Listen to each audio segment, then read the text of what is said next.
Have you checked out the new Sports Subaru dealership? Or it's ridiculous. Did you see that awesome mid-engine Corvette that sped by us yesterday? Yeah. Don Mealy Chevrolet Oh, in Claremont. my God. That old man in his red Corvette, that'll make you want a Corvette. When you see one out on the road, I want to drive it so bad. It's a supercar. It damn sure looks like a supercar. And then Tony Rage brought over his Subaru. Yeah, WRX. Yeah. I leased a WRX for a while. A super fun car to drive. Talk to Mike Stacks. Right now, the trade-in value for your car is all-time high. It's still super duper high. They're paying top dollar. So if you're thinking about getting a new car, just talk to Mike Stacks. See what you can get in your trade. It's probably way more than you think. Yeah. And then, treat yourself. If you're Get not a in new a car. hurry, too, take your time. Reach out to Mike now. Reach out to J.C. Harrelson on the Chevy side of things. Let's say you've got your eye on an awesome Silverado, but it's not time yet. He'll let you know. Yeah. Look, they want to sell these cars, and we're giving you a leg up by giving you a point of contact and a person that you can get a hold of. And if you just say you're a BDM, they're going to treat you great. Also, Sports Subaru is running a $50 oil change special, full synthetic, free car wash, and you can check out their awesome dealership. They got, you go over there and get muffins like Tony Rage does. They have a huge facility, muffins, a whole Subaru. I've been telling you, the dealership is ridiculous. Also, J.C. Harrelson and Don Mealy Chevrolet in Claremont. I drive a Silverado. Yep. My wife drives a Traverse. We both love our Chevy vehicles. people. Yeah. But we also I had two Subarus as well. You did. It's Sports Subaru and their brand new dealership, 1800 John Young Parkway, and Don Mealy Chevrolet in Claremont. Welcome to A Corporate Time with Tom and Dan. I'm Tom. I am Dan. Sam's on vacation. Yeah, man. Spending some. I'm not going to tell you where she's at. I was going to do that, but you know what? I'm not going to do that now. She's in St. Augustine. Yeah. When you find her, here's what you do. You just stare at her from a distance so her paranoia spikes and crazy. Then take a photo of her. She loves that. And then if you're really ballsy, do a V, do the piece under their hands and go. Her husband will beat you up. Yeah, he will. He's a lean man. He's a lean, good-looking, grumpy man. Pedro Lima's here. How you doing, Yay, everybody. Thank you, guys. Pedro Lima. So happy to have you back on the show. Yeah, it's been a while, man. It's been a minute. And this must mean you're back to doing stuff. Because Pedro's not going to come by and hang out if he's got nothing to promote. I've been pulled to do comedy, and I'm trying to do the responsible thing and promote it. Yeah, I'm trying. Finally, after years of doing stand-up, I'm going to dabble into the business side. Yeah. Yuck. It's the worst side. Let's talk about this. Well, okay, I got a lot of stuff to talk to you about, Pedro, because I do want to ask you about the business side of comedy, because I've been trying to figure it out for the past decade just from the outside, because we see all these comedians coming, and I'm trying to figure it out, and I still don't know. But anyway, let's talk about the show. It's at West End. What's the dates here? West End Theater, Theater West End, that's how they say it. It's July 22nd, that's Saturday. Oh, it's Lego themed. So, yeah. It's all Lego jokes? Hey, shut out Theater West End asking me for bios and headshots and not using them and putting a piece of Lego up there. Man, I hope it's only 8 people show up. Is that your official new logo? No, it's not, Is man. that your logo? So disrespectful. Are you Pedro Lego Lima? Are you Lego Lima? Lego Lima. You're the Lego Lima. Yeah. So get your tickets, drink at westend.com. Yeah, it's a good venue, man. I mean, Sanford, what rock are you living under to not know that Sanford's doing everything great? They got the best bars, they got the best downtown, they got the best booze fests all the time. Can I tell you, I just went there once a few months ago, and I was blown away. You didn't know that Sanford is the new... Bro, all I awesome knew was about that tree that meth had burnt down. Oh, no, that's the Senator. That's a little further down the road. That's Longwood. That's North Longwood. That's the only thing I knew Sanford for. The tree. The meth tree. I like that. We have to talk to our Latin friends, because they don't know what the whiteys are doing in the middle of Sanford. The breweries, the bars. Yeah, they don't know all the white stuff happening. They just, I thought it was everybody. No, I think our Latin friends think that for Sanford's real, just known dude. for a smoky You tree. guys have a cart where you put a bunch of white ladies and they pedal around to different bars? Oh, That's the white mom drug cart. Yeah. I think that's Moms of Liberty. Which I found out, the dude tells me, it's like, here's the secret. the pedaling doesn't do jack. It's all, what do you mean, for their bodies? Or like, no, it doesn't actually move. It doesn't move anything. I was saying something horrible. Yeah, you just can't rely on a bunch of drunk moms to pedal. Yeah. I mean, how heavy is that thing? Too heavy. It's They'll never be. Their weak legs. It's a are bar, drunk. right? I lost my slipper, Carol. Yeah, exactly. My croc fell off. So, Croc. Pedro, how many years have you been in and around off and on? Off and on, yeah. Off and on. My daughter's about almost 20, dude. Wowie. Off and on. Long time. You got adults. So, Yeah. You've seen, because I really do want to discuss like the business side of stand up, because It's way different now. It is different, and it's obviously like any business, it constantly changes. Like, listen, I was at Elevate this weekend and looking at the Seminole Town Center Mall, and it looks like Zombieland around because like there's no more traditional mall stores. Like I saw JCPenney, and I was asking Crystal, I was like, JCPenney doesn't exist, right? She's like, no, it hasn't. And then it's just sitting there, big ass JCPenney. Wait, doesn't exist? No, it's a real. I mean, they still have a few stores. Oh, they do? I thought it doesn't. They're actually. I mean, I think a lot of those. Is it stores, open at Seminole Town Center? Well, they're picking and choosing what they keep open, right? I mean, there are some malls. I'm sure that at the Florida Mall, the JCPenney works, or the Sears. I mean, there are some places that Fashion Square is a it's done. ghost town. Yeah, it's done. It's done? My daughter calls it the abandoned mall. There's stuff in it, but it's like there's a Spanish radio it's like station. one dude that buys a bunch of stuff from Temu and resells it. Right, kind of deal. Yeah. Someone told me they were putting like adult living in some malls too. I like that.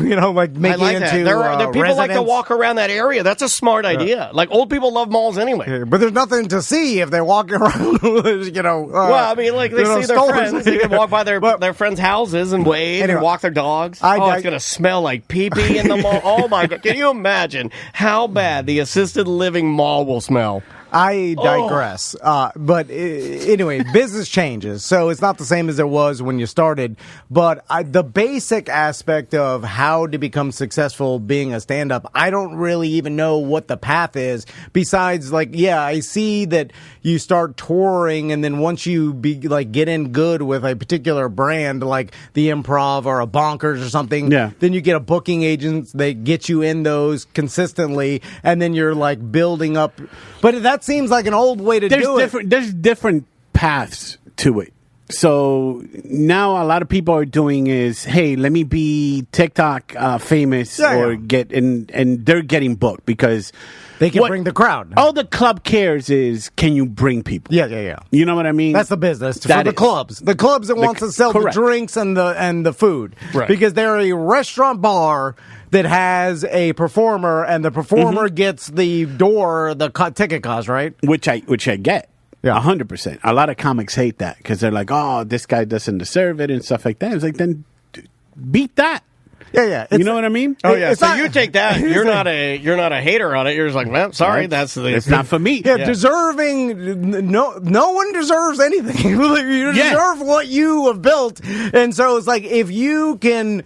If you can put people in the club and the club pays you for that, you deserve it because that's what it is. Like it's capitalism. Yeah. And so, that's the business. But then I'm curious about building your online and social media numbers, right? That's one whole thing. That's a completely different That's a whole story. different beast. Yeah. But then it's like, I don't know where you get, if you want to go pure stand up, like what the actual path is nowadays if for like an up and coming guy. I would think you need to go to a place where maybe it's still respected in a different way than it's respected in the TikTok, Instagram Reels. Correct. Like you'd have to go to maybe an older city with more traditional. I'm thinking like Boston or something. New York. How much Chicago? Does your material matter? Material matters a lot. But I mean, that's your base, though. It is. Yeah. It's that's your base kind of deal, and that's where you're gonna wean out like who's with me kind of deal. Like if what I speak about is just my own experience and some family stuff and gripes and stuff like that. And if somebody wants me to do puppets, don't come to my show. Right. You know what I mean? That's not me. And everybody's different, obviously, and it has a different personality and material, and then that person's audience is all different as well. Well, have you always done family stuff, or did you just tailor it as you gained a family? It's just I just Are spoke you about using me. any of what's going on now? Can you talk about that? I'm starting a little bit. Do you know what's going on with that? No, what happened? Yeah, so I've been away from stand-up for, like, completely away for the last, like, 2 years and stuff like that, because we just got custody of my wife's niece and nephew, 6 and 3-year-old. Really? Yeah. Wow. Okay. So I was out the door, Tommy. You look young. I don't feel it. You look like a young dad. No, I don't feel it. When we first met you, we didn't have kids. Yeah. And then you had kids our age. He's just like us now. He's got a 6-year-old and a 3-year-old. Yeah. And so what? My boy just turned 18 on Saturday. Wow. Yeah. Happy birthday. Brianna turns 20 in September. I'm a fan. You had the house paid off. I was out. Yeah, we're done. I was looking for flights to Italy. Yeah. I'm like, I'm going to see kangaroos in Australia. Yeah. Do all the long flight stuff. Yeah. And then I just get a Facebook message. Hey, you Lisa Lima's husband? And I go, who the hell are you? And they're like, oh, this is Nicole from Children and Families in North Carolina. They use Facebook too, by the way. I'm like, yeah, that's how they reach me. Yeah, that is. And social media is how you communicate. And we found out that the 2 kids were in foster care. We had no idea. Wow. We had no idea, and it took us a while to get the kids, and we finally got them. And good for you, though, dude. That is a heart. That is what it's the right thing. It feels right. Like, yeah. But was there ever? Not that you don't even have to answer honestly, but was there ever another way? There wasn't, right? It was like, no, we got to get them. Tom, Dan, everything I answer is honestly, Dan. Yeah, I know. So it's at first it's kind of like. I put myself, if it's me, and my kids were in foster care, I would like some family member to pick them up. Please. You know what I mean? Yes. So I was Gotta do it. we're going to do it. Has it been easy? Oh, hell no. Of course. No, oh my God. Why would it be easy? I mean, well, first, you got to be mad at the original parents. That's on site. The main anger comes from that. It's like, come on. You're a large man. Like, I'm going to do what I have to do. You have to compartmentalize that and send it to the moon. But I'm real mad that this situation is even on the table. You're allowed that for a solid week to be fuming. Yeah. Forever. And then you're mad forever. But then you start looking at it, and you're like, man, you're now and 2 humans. 2 is that's it's not double. It's my God. It's like, what do they do the math? They say 1 kid is 1 kid and 2 kids is 4 kids, or like I don't know that math, but it feels well, like they say how difficult it is. The hardest thing is that there's some trauma. Yeah, you know what I mean? Yeah, you're gonna have to. So it's just dealing with that, and then me and my wife starting over again. And the older you get, your patience is less. Yeah. Oh, yeah. Right. Yeah. You know what I mean? And I've always yelled at my kids. And these kids are now, I treat them as my kids, so they're getting yelled at too. Yeah. And They'll leave them and away. they look at me. Yeah, it is. Well, Sorry. They don't have, they never. It's the only way I know. Yeah. Well, I know your kids, and I'm a huge fan of your daughter. You guys are so just crafty and clever together. Yeah. You've done an awesome job. So, I mean, you could argue that the way, I'm sure the transition of the way is very difficult. Yeah. So you have to get them in school, and now you're doing all the same. Yo, can I tell you? You had gotten rid of backpacks. No more backpacks. First grade. So and once in school. The 3-year-old. The 3-year-old. I call Black Bobby Knight because he loves to throw chairs at daycares. So he's been kicked out of 2 daycares. Oh man! Yeah. So right now he is a free agent in the daycare business. But are his players playing better because of the respect that he builds for throwing the chair, bro? Antonio Brown in preschool. Did he take your shirt off and then walk? for sure. I drop him off. I used to drop him off. So nice. Oh, he's adorable. When I show you a picture, you're gonna be like, "Oh, this kid's adorable." How can you be mad at it? When I come back to pick him up, bro, when the teacher will be like, "Can I talk to you for a second, Mr. Lima?" I'm like, "All right, let me get the report." And she's giving me the report. I'm like, "All right, I'll address it." Come back the next day. Hey, Sean, we're not gonna be doing this. You're gonna be good decisions. Like, good decisions, Theo. Good decisions. Come back. Those women at the daycare look like they went through war. No, I cannot imagine. There are some jobs in society that's a hell no. We don't give enough credit to the people that work these jobs. Like 100%. We give way too much credit to certain jobs that maybe you play pickleball half the day. I'm just saying. And then we're not looking at preschool teachers or preschool, anybody in preschool, and not looking at them with the same hero mentality. The thing that's always burned me up about preschool is that the kid will insult you and not do what it's supposed to do, and then at some point you have to wipe its rear end. Yeah. Which is like the ultimate exclamation point. And they're not allowed to hit the kids or even yell at them. It's all video nowadays. Yeah. If any video comes out, I can watch it live. I can watch it live from my phone. Dude, she tells me that. She tells me I can't touch him when he throws a tantrum and stuff like that.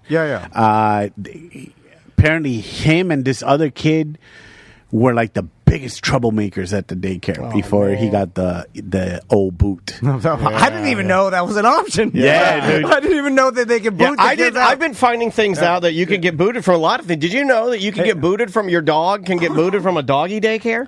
I didn't know that. Really? If he bites, no. I've never thought of anybody doing it. And then we have a friend's dog who's been like, this is like his sixth time. No more. No, this is like his sixth different doggy care. Yeah. And they're like, nah, we're not doing that. Pedro, like, I mean, for you to take on two kids and why you keep saying it? Because I don't think people, because a lot of times, like, I see people around, they're talking about like doing,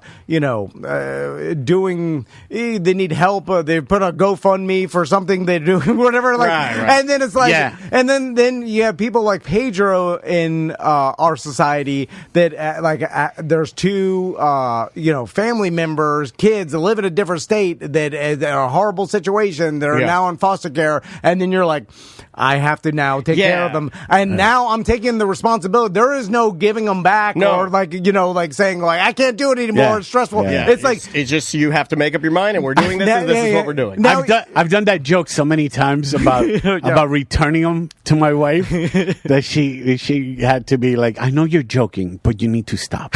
Oh, really? Yeah. But in the inside, I was kind of like, I'm not joking. But it's real, and also it's joking about it. Me and Daniel joke about anything, like joking about serious. To joke about it because the reality is that this is going to be a tough, tough road ahead, and there's going to be a lot of insane amount of work. The reality is, here we are. It is what it is, man. Do it. And you're doing it because it's the right thing to do. And that's what sets people like you, Pedro, and other people in this society apart. Because, and I honestly feel like most people, especially the people listening to this and stuff, would do that. If in that situation, I do it. So, are you saying, Tom, I should start like a GoFundMe? Is that what you're leaning to? Of all the GoFundMes out there, make it a big one. Make it real sad. You taking care of two children and stepping up to do that and trying to give them a better life, which, by the way, there was no other option. Helps society too, because now, I know Pedro as a person. Yeah. Like, if anybody's going to give him the best chance, it's Pedro, just because of the type of person he is, and well, you've also done it before. And experience. You got a good track record. You look at your kids and you're like, oh yeah, those are good kids. So I mean, you know what you're doing. But man, that's tough. But hey, you're a good human, man. We appreciate you for doing that. That is amazing that you would do that for your family. I would like to think I would do that. Unfortunately, most of my family is dead. So there's not really anybody. That's a blessing. Yeah. I mean, really. Oh, so lucky. And a lot of my relatives I am like one of one that had a kid. Like even all the girls that were just like they're not into it, or they got married way late, like in their 40s or like late 30s, and it's just not their thing. Yeah. Lisa was thinking about we're not going to have grandkids and stuff like that. And I'm like, it's not in the cards. It is what it is. And then this happens. And it's like, well, you wanted to be a mom again. Here you go. Yeah, it's here. Yeah. So it's a blessing and a curse kind of deal because it's kind of like, man, did we bite more than we can chew? But we'll make it happen. Yeah, it'll be fine. Now, Pedro, is there any possibility? Because I'm always looking at the for the edge and things. I'm big into gambling. The value. Is there any possibility the segment on gambling with his family? I love this. It's great. Of getting these new kids into some sort of position, yes, where it somehow pays off, can come back. I saw this Lil Wayne TikTok one time about there was this officer that came busted it, and Lil Wayne was dead in the corner as a kid or something, like bleeding out, and then this, I know exactly what you're talking about. I didn't believe a second of this. He gets all of his news from 30-second TikTok blurbs. And I'm saying this is a true story. And then Lil Wayne, he's giving some speech for getting some award. I don't even know what it is, and he tells a story about the Officer Bob or whatever. I think that's I was dead. When Officer Bob gave me this. And Officer Bob saved Lil Wayne's life He as jumped like a up on me 9-year-old. like a pogo stick. And now Lil Wayne's rich. Stupid. And then he gives Officer Bob money. And like, word? Yeah. Like, and Do now you really Lil Wayne's. think that I don't know. Oh, here's a check for $1 million, Officer well, Bob. Lil Wayne said all that Officer Bob wanted was a job, but I'm pretty sure his job is just to sit there and get money. You know what I'm saying? Like, Lil Wayne gave Officer Bob some money, I think, right? I mean, according to the TikTok. But he, imagine Officer Bob has probably done this 24 times in other situations. Yeah, and never got $1 million. Never got a Lil Wayne. No, I got you. He got a Lil Wayne. I got you. So are you seeing any things that these kids are good at? That pitching, the little one, the 3-year-old, okay, is phenomenal at dribbling a soccer ball. There it is. He's in the right city. 3 years old. Perfect. And dude, the way he dribbles the ball up and down, I'm like, dude, are you Brazilian? Yeah. There's some Brazilian. That's amazing. Yeah, sometimes you see little kids and they do stuff like that, and you're like, that it doesn't look right. Yeah. My kids try to kick a ball. They do the move where they go beyond it, then roll. That's called the Charlie Brown. Charlie Brown. And then no genetic abnormalities, or like I see it, I'm like, oh, this guy, he can make D1. Wait, none of your boys are good at any? No. Pedro, they're old man. I'm not an athlete. Can I tell them what your little boy's It's doing? all in the genes. Tell them what your little boy's doing, because it kind of breaks the extreme Wido mold that you guys have. Yeah. But into mudding? No, they're breakdancing. He's a breakdancer. Oh. How cool is that? Yeah, dude, he's bringing it back. Oh, there's no money in that, Pedro. Tell the Jabberwockies that. They were mad about it. I knew that's why he was mad about it, because I always Jabberwockies. The whole whoever runs the company's making some coin. Mr. Walkie. But one of the breakdancer, he ain't making nothing. And because they were masks, they could replace him with anybody. That was a genius idea. There's a reason why you only need a bum house to dance on, because there's no money. There's no money in breakdancing. Anyway, dribbling, there's money in that. Yeah. And but you got to go Tiger Woods' dad. You got to go garage. You got to set up some sort of nets. You got a dance kit. Your kid's in dance. Yeah. That consumes a lot of time. It's a lot. I'm buying her the Tiger Woods gear, though. I bought her something yesterday that Tom's going to think is insane. Bought her like a $300 disc that's made of the same flooring as a dance studio that you stick to your floor so she can practice her turns. Yeah. And all she does is sit there and spin on this disc. Yeah, can't you get your boys like some cardboard? You got some back there. We got plenty. And no offense to Maisie, because she can apply the same sort of work ethic to anything, and she will be the damn CEO of some company, but no money in dance either. Yeah. You need to get into dribbling. It's an art. It's only dribbling. You need that. I mean, there's sports. Sports, there's money in, but you're right. The entertainment. I know of plenty of dancers that dance at Universal and dance professionally at Disney at the highest level, and they don't make a lot of money. So but it's not wrong. It's like acting, right? Yeah, it's the same. There's everybody's like no money unless you make the top. Yeah, and you're right. Even in sports, there's really no money in sports either, because there's a lot of. I mean, think about sports medicine. When was that going to? Remember, that was going to be the thing. I had a lot of buddies that were like, we're getting degrees. I'm a sports medicine. Hey. I had a friend of mine, a buddy of mine from high school that worked for the Jaguars.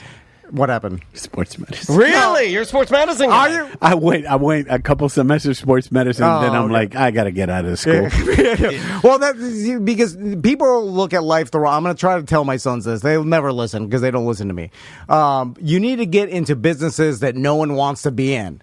Like businesses. Everybody wants to get in sports medicine because they want to be sitting next to Patrick Mahomes, massaging his feet and the sidelines of the Super Bowl because that's their like. Well, if I get, I don't want to do that. I don't want to be a slave on the side of the sidelines of the Super Bowl. But everybody wants to be into what they. Everybody thinks I'm going to get the degree. I'm going to be for the Tampa Bay Bucks, or I'm going to be with the Miami Dolphins. I'm going to enjoy the life. I'm going to travel and stuff like that. But you end up with like the Kentucky Mud Hens. Yeah, exactly. And there's two minor league taping ankles. There's too many people that want to be in that business. It's flooded. It's basic economics. So there's too much supply. Have you picked out the jobs for boys yet? No, you got to get into podcasting. No, the doo-doo business. Yeah. It's got to be the gross stuff. It's got to be anything that's around the business of doo-doo. Old people's teeth. That's another one. Old people. Old people.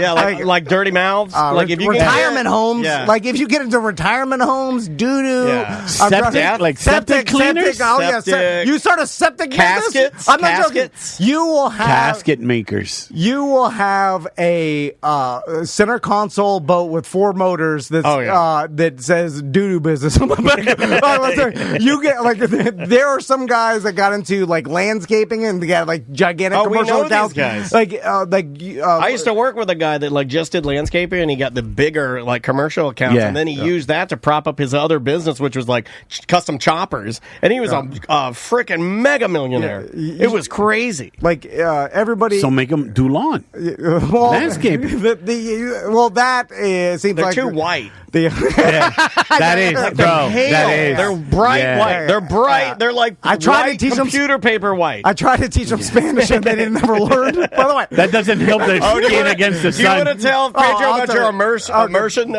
Pedro will laugh at this. Okay, so Pedro. Then we'll get back.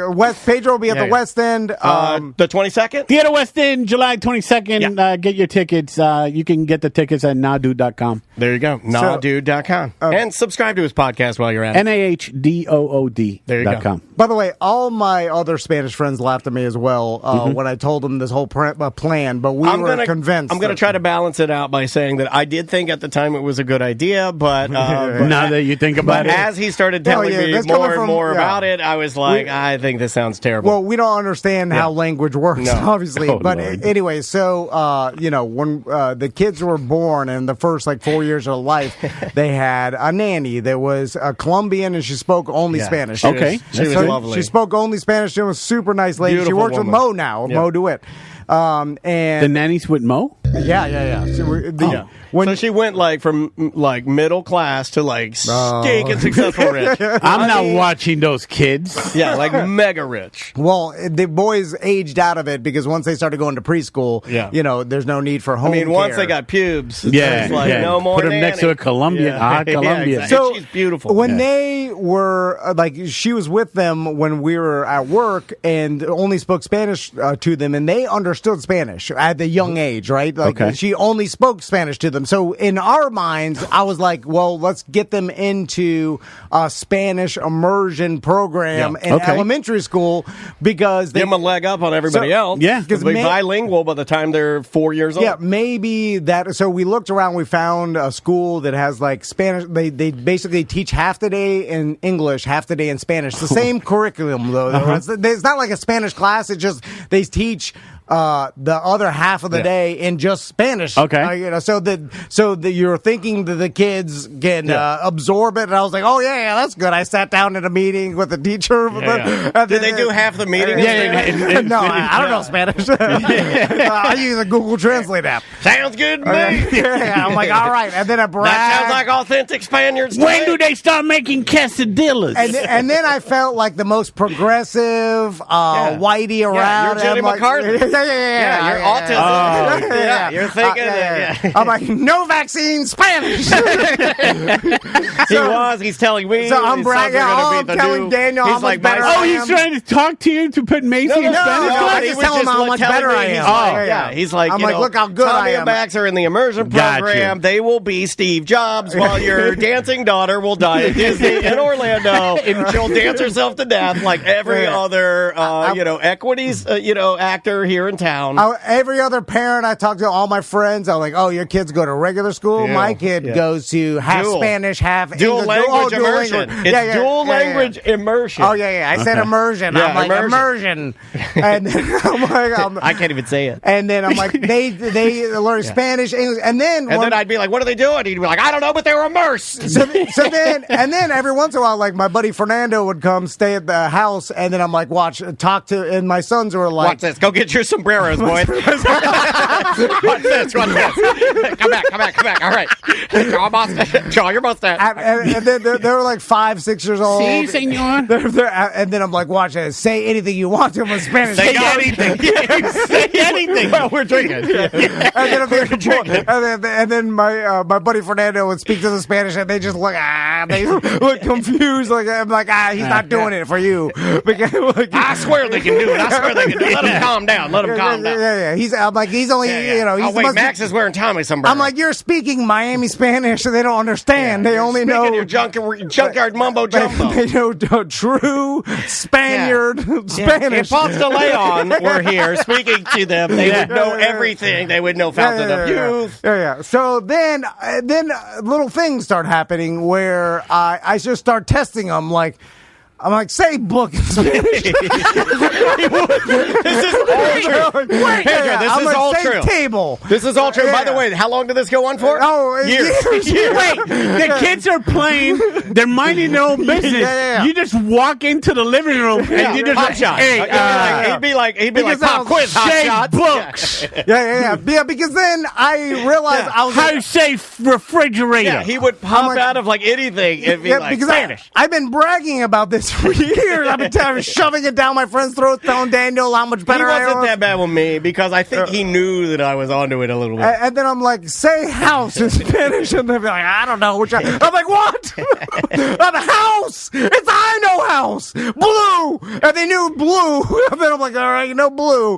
I'm like, say nice to meet you. Anything right.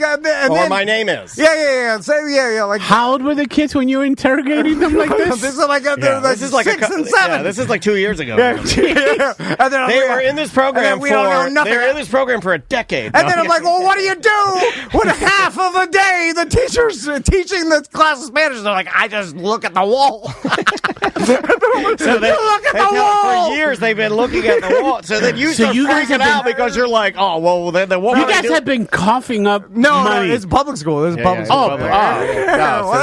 Did you know? That's the beginning. Did you know that it's free to have your kids look at the wall? It's free. It's totally free. I'm pretty sure it's just the ESOL class that they did marketing. The chat room gets a straw hat winner. The chat room says El Hauso. It's terrible. And it wasn't their fault. I think it was just advantageous that they thought that this could, be a program. Do they have any interest in learning Spanish? No, I mean they want to. They want to do a lot of things. I want to do a lot of things. They're dreamers. They don't want to put in the work though. Also, I did set them up for failure by them. Even if they went to that class, they come home to 2 whiteys that just speak English and bad English. And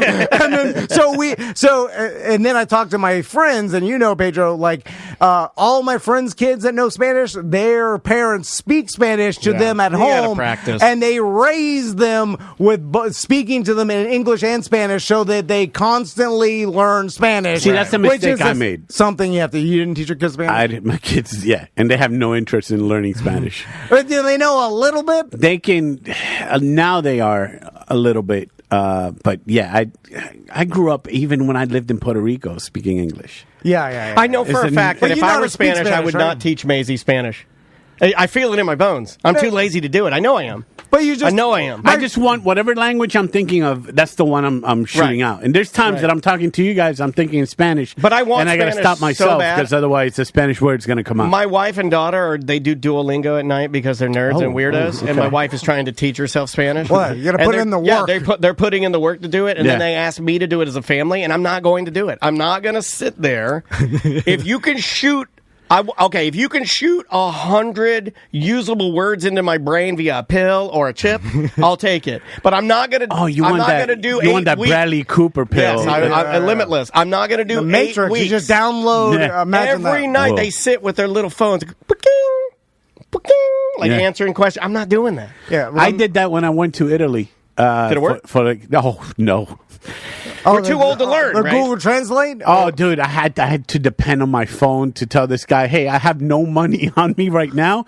The concierge is going to pay for the taxi. And I'm like, in the cab trying to like punch in when I want that's scary. And I practiced That's scary. Duolingo. I'm like, oh, yeah, I got this. It goes out the window, dude. No, why do you have no money in Italy? By the way, I like that. Sounds like a they good story. canceled the flight. They canceled the flight. I was supposed to go from Rome to Sicily, and they canceled the flight. There was like a strike, so then they took me back to the hotel.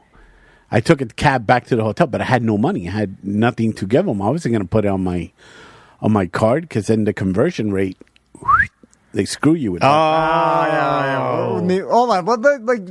When you go over to Europe and you have like a Visa or MasterCard, doesn't it just automatically you can take out the money, yes, but then they're going to hit your bank with a conversion fee on top of it. So it's interesting. So you had money, just too cheap to pay. I like that. That's a different story. It was a business trip. Would you like to do some voicemails with us? Because I always like it when we have, you and I have been wanting to do this, where we have our guests in here and help them answer these stupid questions from these people.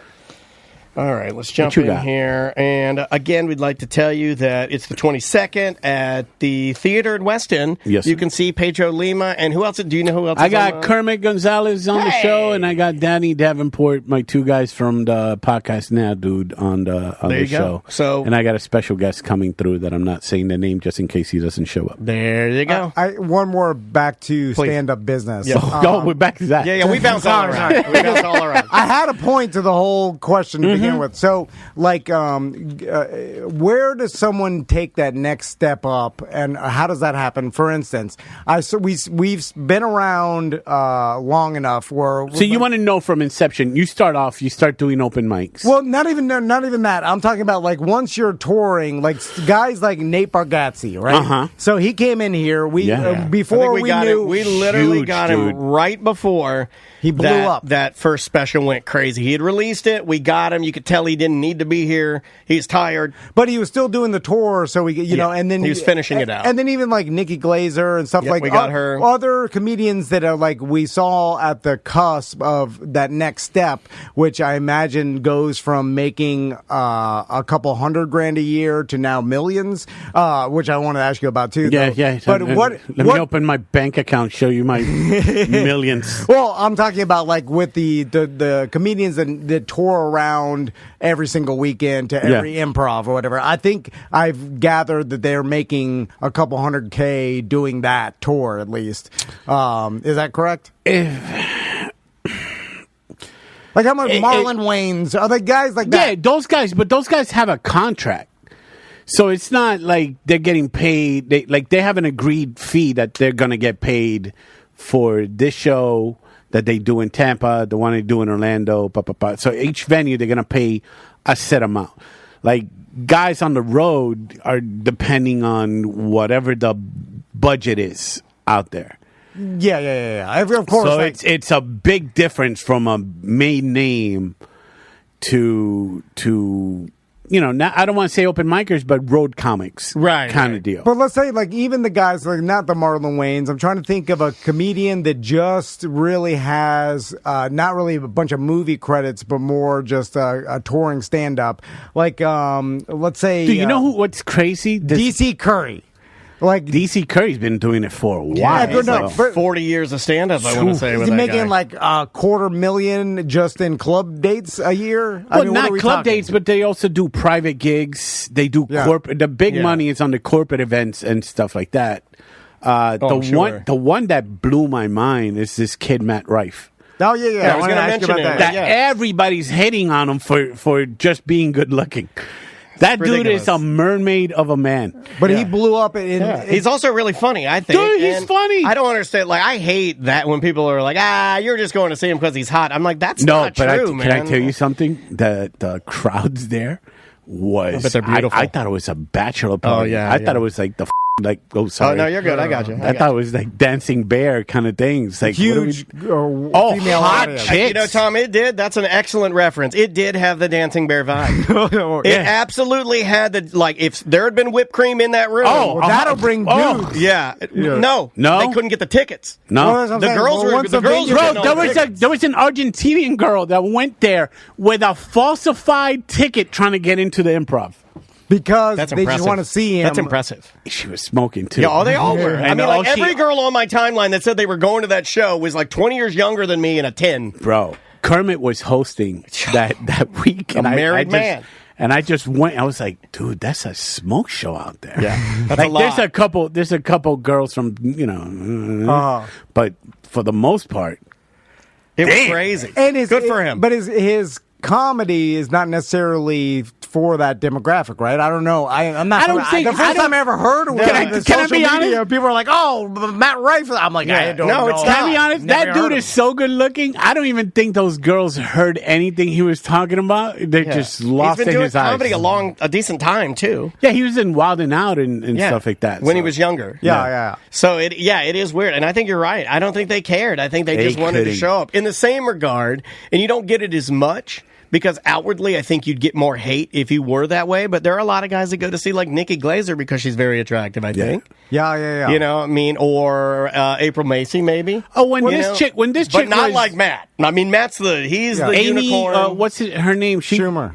Amy Schumer was popular at one point, and she was cute. Yeah, I mean, kind of thing. And then she had her show, and then she bottomed out, and it is what it is. I saw her recent stand-up. It was good. Yeah. It was good. But she's, I mean, heavier, more into being the mom and stuff like that, but still good-looking. Yeah. You know. That's why Tom Segura is losing all that weight. Because he wants to be the next Matt Rife. He wants that. He wants to do he's that. a little too old for that, unfortunately. My God. Let's talk about. I know the Burt Kreischer. I see that dude's not changing. I see Burt Kreischer on Steve-O's his podcast. Doctors may warn him that he needs to. And Steve-O. Okay, this is a bizarre thing. I'm watching a TikTok of Burt Kreischer on Steve-O's podcast, and Steve-O is lecturing Burt Kreischer about alcoholism. Yeah. And I'm like, what am I watching? Like, this is a bizarre. Like, it's not possible to get like any. Steve-O's become better than Dr. Drew. No, I know. He's more credible for 100%. And less bodies. He's not more credible than Dr. Drew, but he. How credible is Dr. Drew? Everybody he's trying to help is pretty much. Look at that body count he has. He doesn't have a good track record. But it's Steve-O. Steve-O went through it. Yeah. I know he went through it. Have you seen the quality of health of the Peruvian dog he adopted? That dog looks amazing. Let's not get crazy though. But anyway, I'm watching Steve-O talk to Burt Kreischer about alcoholism, and I'm like, this is bizarre. First off, and I honestly, because Burt is a super nice guy, I feel bad a little bit that he may have typecast himself into that's his whole gimmick. Gandolfini'd himself into he's his life. Though. He's party Gandolfini. It is his life, but it's you can't be on a slip and slide at 60 years old shotgunning beers, can you? Can you? I'll ask the question. We'll find out. It's hard to. How old is Burt? Like he's in his 50s. He's older than me. I'm 47. I think he's 50 or something, right? I think he might be 50. And it's just, to me, it's like, yeah, do whatever you want to do, and I hope him all the best because, like I said, he's the nicest guy in the world. Oh yeah, he's a sweetheart. But I feel like it'll be hard for him to pivot off of that, and then anytime in the future, if he ever did decide to quit drinking or get healthy or whatever, how hard is it going to be to do that? But the dude drinks and it's in shape. He's weirdly in shape. No. He can run. He's got holding it athletic together. ability. Yeah, he's holding it together. Yeah. But having athletic ability, and like he's not. Remember Mitch Hedberg? Everybody was like, "Oh, dude, this guy's hilarious," and you're seeing him like kill himself on stage, and everybody's like, "Oh, but it's so good." But that was heroin. A big difference. You get a longer. It's fine. I'm just saying when you're talking about the amount, because him and Segura talk about the amount he drinks too, and I'm like, dude, what is it? I've never heard it. Like, what is it? Is it an all day thing? It's an all day morning to night thing. Certain days, I think he has ability to stop at certain times, but it's like, man, morning to night, 40 drinks or whatever. It's like you're in your 50s. You know, it's like, how do you pivot off of it? If that's your business too, that's why I feel bad, because like anywhere you go, people want that. Dude, I'm 47. I can't drink like I used to 3 years ago. No, none of us can. You know what I mean? It changes. It hurts. It's just it hurts too much. Like, well, it's poison. We talk about it all the time. I don't recover like I used to. Yeah, it's bad. Anyway, Pedro, come by and hang out with us. End on a depressing addiction note. Hey, dude, you should always just pop by or let us know. I feel so awkward, Why? man. We tell you to because pop by. It's like the cliche is kind of like radio thing. Hey, guy, just step by not radio. And you show up and they're kind of looking, what the hell is this guy doing? No, if we know you're coming, man, we'll be stoked. No, because that's if they were like, what do you need to promote? We just need to do that, and that we just want to hang out and talk. See people we like. I just want to do most of the talking. I just want to tell you. Hey, just put in my dates once in a while. Hey, you haven't heard me talking in a minute. I miss it. Daniel's tired of it. Sam, she's on vacation. She can't stand it anymore. Well, I mean, I don't even know if that's vacation. She just didn't show up today. We assumed it's vacation. But yeah, go see Pedro. It's at the theater at West End, July 22nd.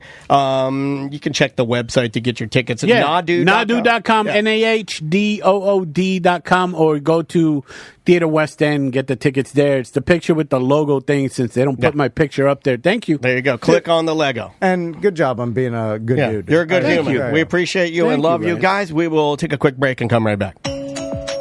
Welcome back to A Corporate Time. David Jolly's here. How you doing, David? Mama, we made it! He gave us a professional one. I like that. I like that. He gave us a tiny Mama, we made it, which is a signature catchphrase of one of our favorite comedians, David Jolly, on the couch, and we here tell that you are leaving our fine area. Oh, yeah, I'm definitely leaving. Well, I mean, there's a lot going on over there. You know, like, I've been back probably like tell us where you went first. Well, we talked about you going to Austin and, working at the Mothership, Joe Rogan's comedy club. Well, yeah, I'm a regular there, like a unpaid regular, but Adam Egan hit me up and he was like, hey, it's probably going to be a door guy position coming. And I was like, the time is now to just go. And I was just on Kill Tony last night, so I was like, the time is right now. Let's talk. Describe to our audience what Kill Tony is. Kill Tony is it's a podcast, a live podcast where they basically, if it's not funny, they make you feel like you want to quit comedy. Like you do 1 minute of stand up, and then the judges are like, "Hey, that was this," or "Hey, you should become an electrician." You know what I mean? They just tell their honest opinion. It's pretty brutal. Okay. It's kind of like where'd the name come from? I believe because Tony Hinchcliffe. Tony Hinchcliffe, it's his show. And I don't know the origin of Kill Tony, but he's kind of known for this style of live podcast where they go into a room and then they have a list of comedians that are backstage signed up, and then he introduces the panel of people to the audience, and then they're ready to go. And the panel's usually like established comedians and like sometimes famous people, sometimes musicians can sit in. I've seen it varies. Depends on who pops through, and then each one of those people kind of gives a little bit. It's like American Idol with comedians, but uncensored and brutal. And you just do a minute of stand-up. Just 1 minute. Okay, so how'd your performance go? It went well. It went very well. How'd you determine what minute you were going to do? I'm curious about that. Because that's a good question. Because you have how much total content now? At least an hour. Okay, so you got an hour. I mean, I was just like, okay, this is fast, boom, to the point. And then when I go back, I'm pretty sure I'm going to get back on there. I already know the next minute I'm going to do. You know what I mean? Then I know you're planning it out. That. Yeah. And did you take into account who are the judges for your Kill Tony's episode? Ari Shaffir, my homeboy Red Band, and Tony Hinchcliffe. THC, that's what I call him now. Oh, wow, man, when you're close enough to people to give them nicknames, that's a good sign. Now, I saw the social media post with you and Ari taking a picture together. Now, I imagine your set went well. Oh, yeah, because like that's called Mitzi's. That's the bar. It's like the fat man, the little boy, those are the comedy rooms, and there's a bar downstairs where like the comedians who, I ain't going to say somebody, but either you work there or you know somebody, that's who hang out in Mitzi's.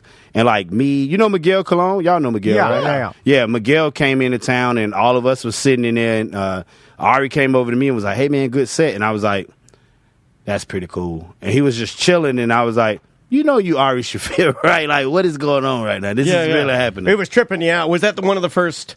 Like, I mean, you've seen and met multiple comedians, but the Ari one special, just what, because he offered a kind of compliment? Well, yeah, he came and, like, dapped me up, you know what I mean? Yeah. And I was just like Tony Hinchcliffe, pretty cool. I didn't hung out with him in Mitzi's, but I mean, like, it was just a moment. Like, everybody was vibing. These people over here doing their thing, and he just came up. I was like, wow, that's pretty cool. What did the judges say? Like, this episode's out right now, right? Yeah, it's out right now. Yeah, and if you go to YouTube, just type in Kill Tony, it will pop up. You'll see Ari on there. Yeah, I tested that, and Jolly is correct. When it comes up, the one you're looking for is the latest episode with Ari Shaffir. Yeah, it was crazy. Like, I mean, what Tony said.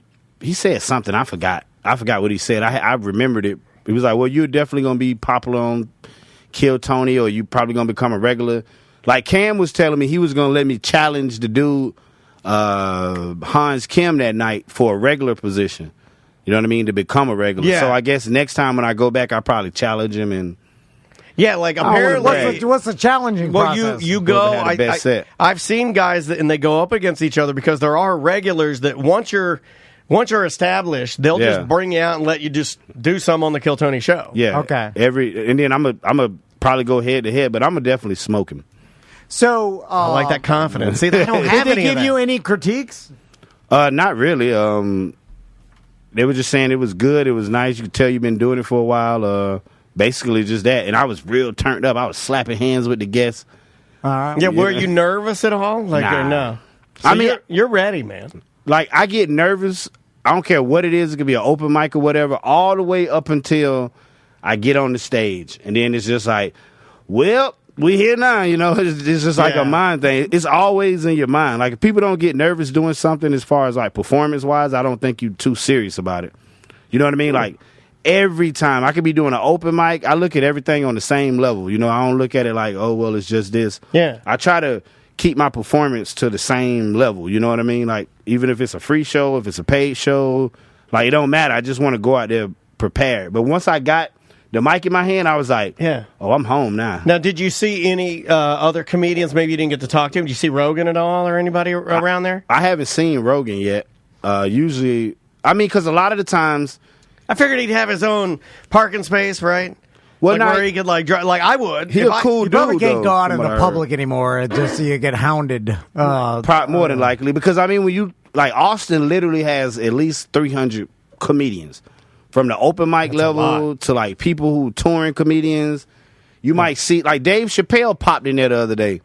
He just popped in and did a set. Yeah, because he's friends with Rogan. Yeah, and, with all those guys. But it's like, think about it. Like, you're Joe Rogan. You go out, and so forget about the people, the customers that go there, and the regular fans. But other comedians, everybody wants a piece of you or thinks that they could, like you could help them with their career. So it's like, no matter what, you're just nonstop with people like, hey, can I do? You know, it's like hey, you can't just hang out. But I like, here's the stuff I'm talking about. And I don't know this to be true, but I would just imagine in that place with what you're describing, there's got to be some secret entrances. There's got to be a secret office or something. There's got to be some secret place that he can talk around in, you know, because it's his. Of course, and it's also really clever. And I know that, you know, he's a polarizing person. I think he's, you know, whatever. He's fine. He's cool to me. Seems cool to fine with me.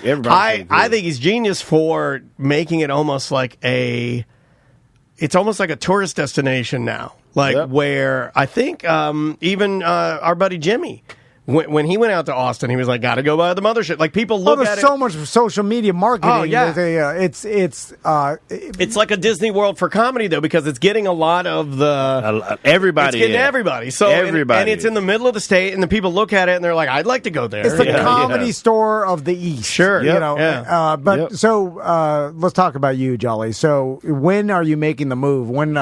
When's the day that you're leaving? And then I got some advice for you after. Oh yes, I love advice. Well, I'm renting a room that's close to downtown. It's like not an apartment; it's a room because I need to get there. Yeah. I'm waiting on them to hit me back. Once they hit me back, they on the website it says they have one available for the 1st, one for the 15th. I want to get the one for the 1st though. I don't want to wait any longer. Like if I could, I would go tomorrow. You know what I mean? Like you're anxious to get started. Yeah. I mean, yeah, because like Egget used to book at the Comedy Store. Adam Egget, that's who passed me, and he was just like, hey, he keep hitting me up like, hey, when are you coming? And it's like, you're afraid you're gonna miss it. Well, I don't think I'm gonna miss it. I'm just ready for it. You know, like I stopped drinking. I've been really killing stuff lately. Nice, man. When you stop drinking? When I see somebody told me, like my boy Cam, he was like, man, you should kind of calm down a little bit, like. Because I just get real crunk sometimes. And then I looked at the episode yesterday and I was like, it was great. Anybody else would say, hey, that was amazing, but I know me. And I was like, I don't like that performance. You're looking back at it, you're like, I could be better if I wasn't be better. drunk. How drunk were you? I wasn't real drunk. I was drunk enough. Okay. I was drunk to where, like, I was slapping hands and wait till you see it. You'll see it. And it's quite interesting. It was like, I'm dapping up everybody. I'm like, what up, Red Man? Pumping up the crowd. Yeah, and I'm like, this is how I came out. I came out doing this. Yeah, keeping the energy high. Yeah, you gotta keep the energy high. Well, you could just keep going with the theme, do the comedy with your shirt off, black Burt Kreischer. Yeah, I was gonna say we need a black Burt Kreischer out there. I did that at the Improv. He gained like 40, 50 You gotta pounds. get a big old belly. You used to have a belly? Yeah, I don't have a belly no more. No, I kind of work out a little bit. Because I'm at the age where diabetes might kick in. You know, black people. I'm kind of afraid to die. I want to keep my feet. You know what I mean? Man. Seriously. You don't want to lose those. So you only got 2 of them. Yeah, for real. Mm-mm. So here's my piece of advice: before you leave, burn every bridge. Okay. Even us. I don't know where this is going. As soon as this interview is over, come and slap my face. You can easily push down Daniel. Go pee on my car outside. Just go pee on it. I'll try to fight back, but I haven't fought in 25 years. I have, and his hands are stiff. I'm way less tough. I've been, snowflaked by my lifestyle and whatever, my money. I think I've destroyed myself. So beat us both up and then poop on the floor. I was going to say poop on the floor. And then leave and then go burn every other bridge because it'll keep you from coming back. Just like a Vikings army, they burn all their ships once they exactly. come We're ashore. Here, we either dominate or we're dead. There's no plan B. Getting back on the ships and going back to your home country. Yep. Their ships are burned. There's no other way besides than being successful. That's what I did. Because if you leave yourself an out, Jolly, if you're like, well, things didn't work out. Rogan hasn't seen me. I'll come back. And you're like, at least I got Tom and Dan back here. Maybe Tom and Dan will let me lay on their couch. But then you're like, oh, I beat up Daniel and I pooped on their floor. I'm not the same anymore. I'm now in a wheelchair. Daniel's in a wheelchair. Like some pretty bad damage because you beat me up real good. In fact, there's some mental abuse because I hit my head on the curb. And that's what you're most sad about is I hit my head on the curb. I'm not the same. And people are like, man, you could just see it in his eyes. He's not the same anymore. And then all the other beat EJ up too. That's the easiest one. Big boy. That's the easiest one. You tell him, look, a Pokemon. He goes, where? Then you just push him. Oh, yeah. Who else push him into up? the street. I'm trying to think of who are your other comedy friends here? You made Kim Miller, James Young.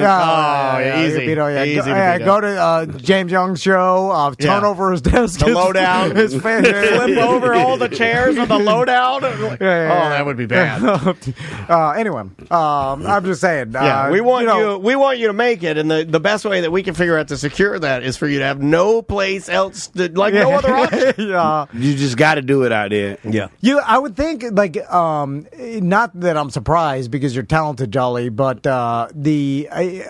getting a door job out there seems like there would be a huge waiting list because Okay, so you know how like LA has built a reputation of like every single waiter and waitress and Uber driver, like everybody was like either music, acting, and comedy. They're all handing you their headshots. Like every single person wants to make it, right? So then every job that you can get your foot in the door, like getting a door job at the Comedy Store. We talked to Carmen. Yeah, Carmen's a door girl at the Comedy Store. Oh, she is? Yeah. Is she still doing it?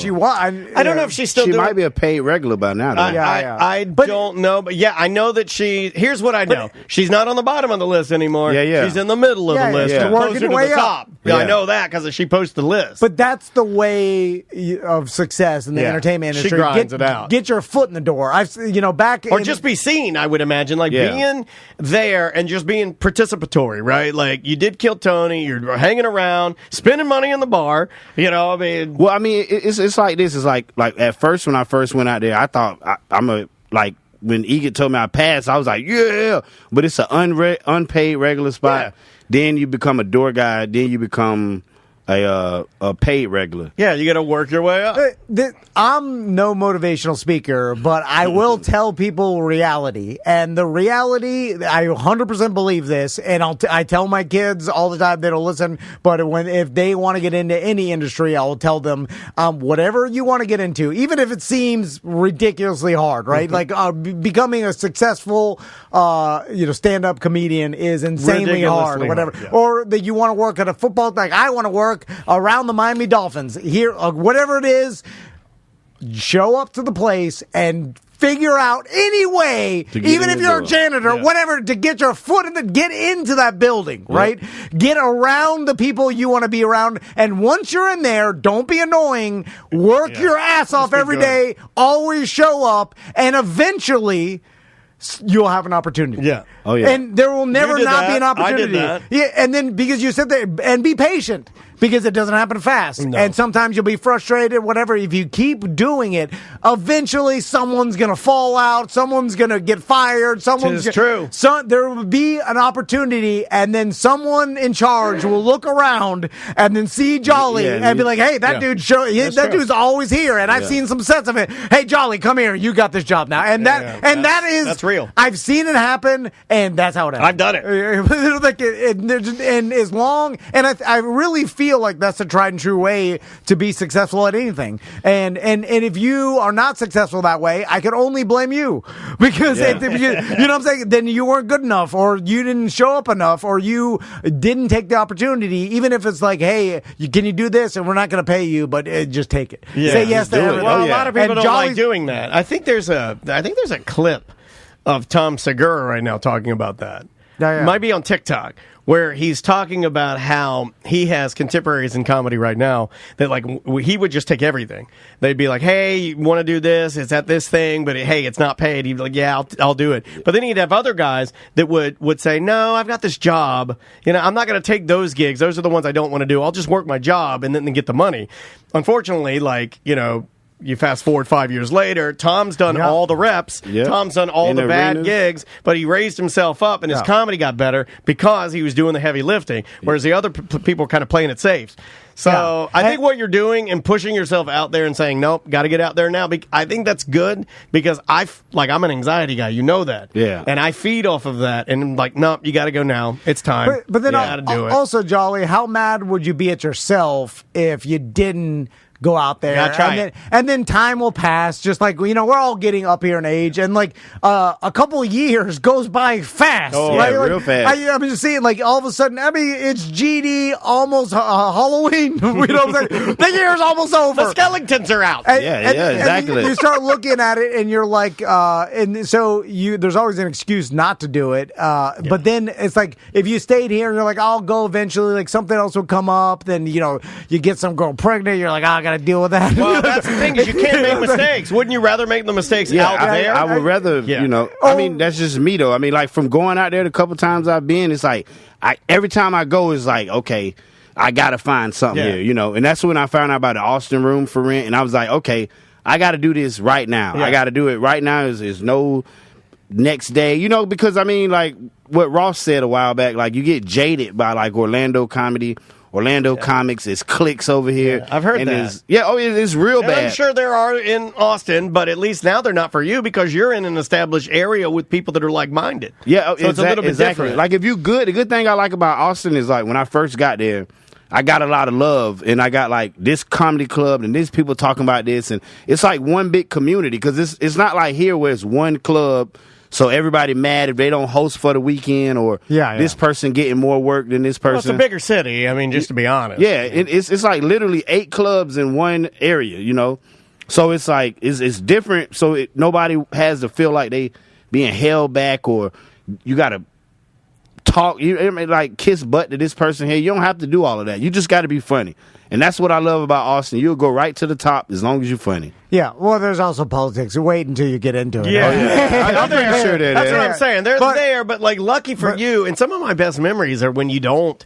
I mean, can you imagine playing this game if we didn't, if we were new in it and there were no politics? You know what I mean? It's so much easier and more fun. And you're in that now. So enjoy it and ride it and kill it, and then you navigate that stuff later. I was also telling Jolly, there's a psychology behind where you start, like, and this happens in business too. It happened to me where you start in a business, whatever it is, as a new guy, and even if you're there for 6 years, 10 years, the higher ups and the people that have been doing it longer, I'll always look at you like the new guy. Forever new guy. And so no matter what you've accomplished and how much you know, you're just the intern or you're just the new guy or whatever. So I'm sure that even like you've been doing comedy how long now? 7 years. 7 years. It's fast though, right? Remember I came in here the first time. And guess what? All we the people followed you the whole time. All those gatekeepers like me are still looking at Jolly like the new guy. Because but they don't know, like, I've been doing it for 28 years and this is the new guy. Well, he's not the new guy anymore. Exactly. You got to leave. And so you got to leave the company. You got to leave the state, and then you start fresh with now you're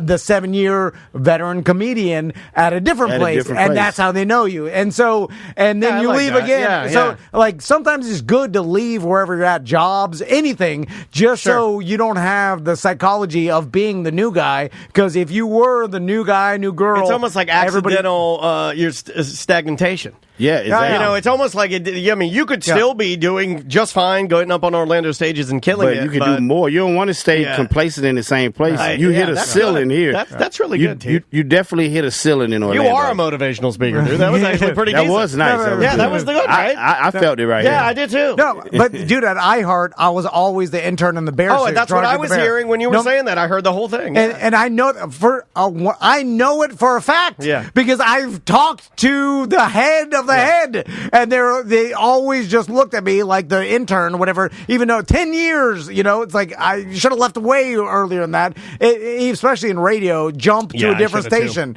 Changes. I mean, I would say I think Tom and I don't have any. I don't regret, but I look back on it and I'm like, I should have left earlier.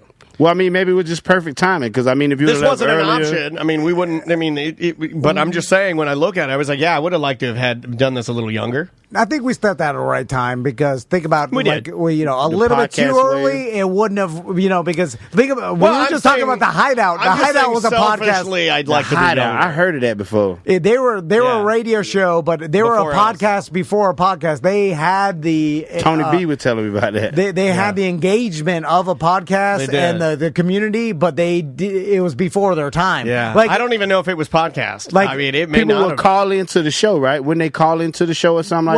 They had a super engagement of listeners, but the problem is they were working in an atmosphere of old traditional radio where the numbers didn't match up to their engagement. So they had this super engagement, but it wasn't valuable to the corporation. But if you fast forward, like if they did it 8 years later, they would have had a podcast, obviously, and they would have turned that engagement into money, but they couldn't do it. No, because they didn't know how to control the numbers. It's just too soon. Just too soon. It's just the timing. Really, the timing. It literally is nothing. I mean, if you set them down right now, I mean, other than their topics being dated, but it would work. It's the same thing. So sometimes did they just leave? They stopped doing it. They were fired. They were on the radio. Yeah. Okay. But it's just like every other. Like they give you a chance, apart. and they're like, okay, then on to the next one. But it was one of those shows that was like, they were before their time. And sometimes timing.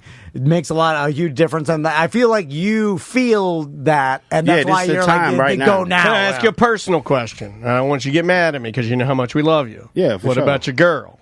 Oh, we not really together Okay, anymore. Why did you bring it up? Well, I'm just. I am the Barbara Walters of the show, and I ask the questions people want to know. Well, I mean, I guess, like, she said, like, maybe in the future, but I told her when I first started dating her, like, I'm not really interested in dating anybody. Oh, but so you were honest. I mean, yeah, because, I mean, like, this is my... She's sad to see you go, obviously. Well, she's probably happy. I mean, we'll come to a common ground. Like, you know, Yeah. I'm not a bad person. She's not a bad person. No, it's just not, not... You have to poop on our floor. I'm sorry. You have to burn that bridge. He's not wrong. Burn them all, It Jolly. won't. Burn them all. That's going to be the hardest one, though. That's going to be the hardest one to burn. Jolly, thanks for coming in. Oh, real quick, We plug love you, your buddy. GoFundMe. Oh, yeah. Yeah, let's talk about that. I don't know how How to much do do it. you want Tom to stroke from Big Daddy? Well, what am I going to get? Are you going to, like, if you get how much do I have to pay? Yeah, what's the return on our investment And once to you get- become, what do you need? once you get real famous and you get on Rogan, you mentioned throw Tom and Dan oh, in my there. God, I can't wait till you're sitting there, and then Rogan's like, Jamie, pull that up. And then he pulls up the thing. With Tom and Dan? And you're watching it, and he's like, I don't know about that. I don't know about that. I mean, I wear what are any... people doing? Why are they canceling? I don't know about that. Like, we wear a Tom and Dan shirt on Yeah, Rogan. yeah. I will wear Tom and Dan pajama pants. Whoa! We don't have to. Whatever. Great idea. I mean, I don't know how to... This is the name of it. I don't know how to... Okay, hold on. I can do Where's this. that? David Jolly? Oh, my God, a picture of you. It's called Too Close to Lose Hope of What I Know God Has. Okay, that's you can type. It's an easy to remember name. No, it's an easy to remember name. So write this down. But David Jolly. No. Write down Too Close to Lose Hope of What I Know God Has. Okay. Oh, not a pop up. Oh, okay. I didn't know how it would go. And then type in David Jolly. Oh, there we go. David Jolly. No. Trip to Austin. No, you have to type in Too Close to Lose What God Knows What I'm Going to Do. David Jolly / Rogan. GoFundMe. I don't even want to make it easy. God, Jolly, will you let me be your business manager? Yeah, sure, yeah. That costs money, and he's going to bleed you dry. I'm the good one. I can't let that happen. I can't let him do that. He will literally, oh my God. All right. Jolly, good luck. We'll see you soon. Oh, yeah. And we'll be talking to you. We'll call you when you're in Austin. Oh, yeah. Y'all got my number for sure. We do indeed. And then, But I was going to say, like, if you give me some shirts, I'd definitely wear them. I'll be on Kill Tony all the time. I got one for you right now. All right. A large, yeah. Yeah. A large? Oh, my Give me God, two he's pooping on the floor. He's doing it. All right. Bye. We'll see you tomorrow. Welcome back to A Corporate Time. Now, should we play a Weird Job Wednesday theme song? Yeah, we probably should. All right, we don't here have we a go. new one this week. We have the old one, so we're going to jump to the old Weird Job theme. Here we go. It's Weird Job Wednesday. Tom wanted to do a bit. He called it Weird Job Wednesday. Dan really likes it. Tom says that's bullshit. It's another Weird Job Wednesday.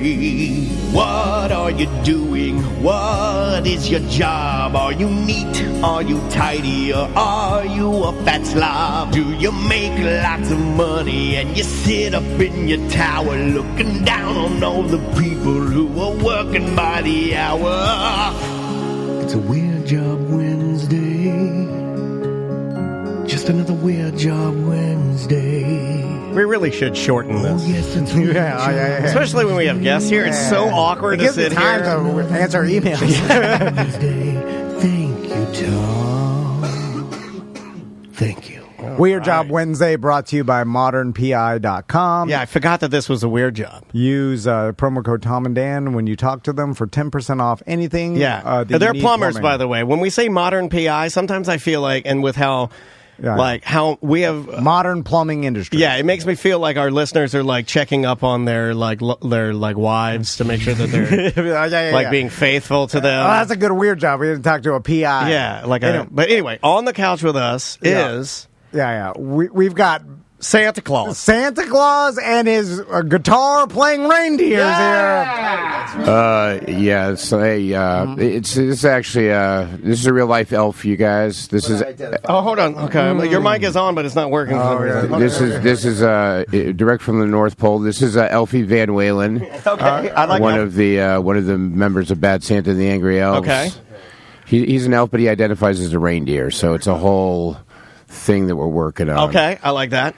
I think your microphone is broken. Hold on. Which one? Oh, you're on the yellow mic. Hold on. You're on the yellow mic. Now I got you. Now I got you. Checked it. There we go. There we go. Oh, jeez, there you go. Yeah, we're messing everything up. You could definitely bring him down a little bit. Okay, He's we're way too loud. bringing him down. So Santa. Yes, sir. Yes, sir. Tell me about being Santa. It's it's a job. I'm actually the fourth son of the Kringles, so my dad is the Santa. Oh, so I'm son of Santa. Yeah. Fourth son of Santa. Okay. But you're actually still Santa. It's kind of like Jesus, right? I think it is. Like you're the son of God. You still have the powers, right? You still have God. I do. I still have the powers. I still have reindeer. I still have elves under my command. Sure. Obviously, you're able to get a grown elfman to come out here and wait in our lobby, and he seemingly terrified of you. Get me out here. This is the only time he lets me out on the North Pole. I'm amazed. He normally doesn't let me out till December. Yeah. I mean, are you guys live together? Well, they live in separate housing. Me and the missus. Housing. We have our own. Housing is a gracious word. Now I remember you guys. You have a cot. You have a pillow. Like what's your problem, man? Yes. Right. It's like a gulag. I'm grateful. I like you guys. I remember you guys because I only see you like Will's Pub.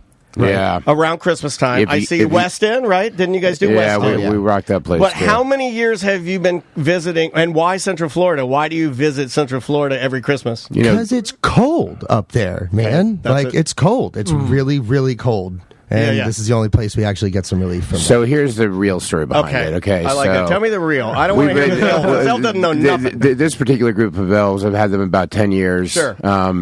And this is one of the only areas in the entire world where there's not restraining orders against anybody. Sure. So Orlando is kind of the place we go to because nobody's in danger of going to prison. Okay. So you're free to be who you are. You're free to navigate the streets, so to speak. So, Santa, what kind of gigs are we talking here? Usually, I know you got one coming up, correct? Yeah, we don't normally come out for Christmas in July at all. It's just this is like a new thing. Yeah, it's a new thing, and we've got a friend over at the Embassy Suites. This guy named Frank Fry, really nice guy. I don't know if you know him. He's a fan of the band. Okay. And so I was talking to Cece, my guitar player, and Mrs. Claus, and they're like, you should do Christmas in July. And I was like, you guys should both burn in hell because I don't want to do it. They're like, what if you do it at the Embassy Suites Hotel? And I was like, that's kind of a genius idea. So he called Frank, and he was like... that was an upgrade to him. I think it is. I'm a fan. When I heard that, I was like, Embassy. I mean, that got It is, because look, we love... Continental breakfast. We love... the NBC Suites? Was that supposed to be... No, I like that. I must have had the wrong reaction, because when you said that, I go, oh. Well, that's how I felt, too. Like, we love playing Will's and the Hideaway and West End and every place we're grateful, and it packs out, but I'm like, What are they doing at the Embassy Suites? Like, I don't know. Well, they've got a ballroom that they're opening up. They're going to deck it out for Christmas. What? They're doing this amazing, buffet, pre-show buffet. So it's like we're like dinner and a show now is what we are. I'm like, all right, I like it. It's Christmas in July, Santa at the Embassy Suites. That sounds like a hillbilly good time. It's going to be great. And, it's funny because when I talked to him, I was like, I'm just going to ask for the most outrageous things because there's no way he'll say yes. Yeah. And I'm like, okay, so we need hotel rooms. He's like, all right. I was like, I need the presidential suite. He's like, well, of course. Yeah, you're Santa Claus. I was like, free food and drink? He's like, yeah. And I threw out a number, and he was like, sure. And I was like, man, I should ask for more money. Yeah. Well, they got that Suites money. Get that mad Embassy Suites dollar, you guys. Hold on. Is there a presidential suite in most hotels? Yeah, but some of them are Versailles. I did a gig. You can't call it a presidential suite. Then I did a gig one time, and you might have been there. Suite, right? You might have been there. Do you remember the gig we did where they gave me the room that had the secondary room that was like an old man's, like a pool parlor with steakhouse? like it looked like a steakhouse. It was all wood, and it had a pool table in the center of it, but it was just disgustingly dirty and dusty, and it was sad. That was like a one-off hotel. I'm like Embassy Suites is like corporate. It's like all these. I never thought there was a suite at the Embassy Suites, but now that you think about it, I think every hotel has a big suite. And I guess you guys have like Lake Eola, right? That's the one in the center of town, right? Sure. So apparently the presidential suite looks over Lake Eola. Oh, that's nice. And I was like, you guys, we've never trashed a hotel room before. Yeah, that's the one to do it. And then Mrs. Claus was like, you can't be trashing hotel rooms. Right. So I'm like, all right. Let the elves do it. So what do we got here? So their weird job, they're going to sing. A Bad Santa show, and the elves encompass what? Have you ever seen us before? You've I've never seen us? No, I haven't. All right, so we fly down to Florida for this 1 month out of the year, and we do...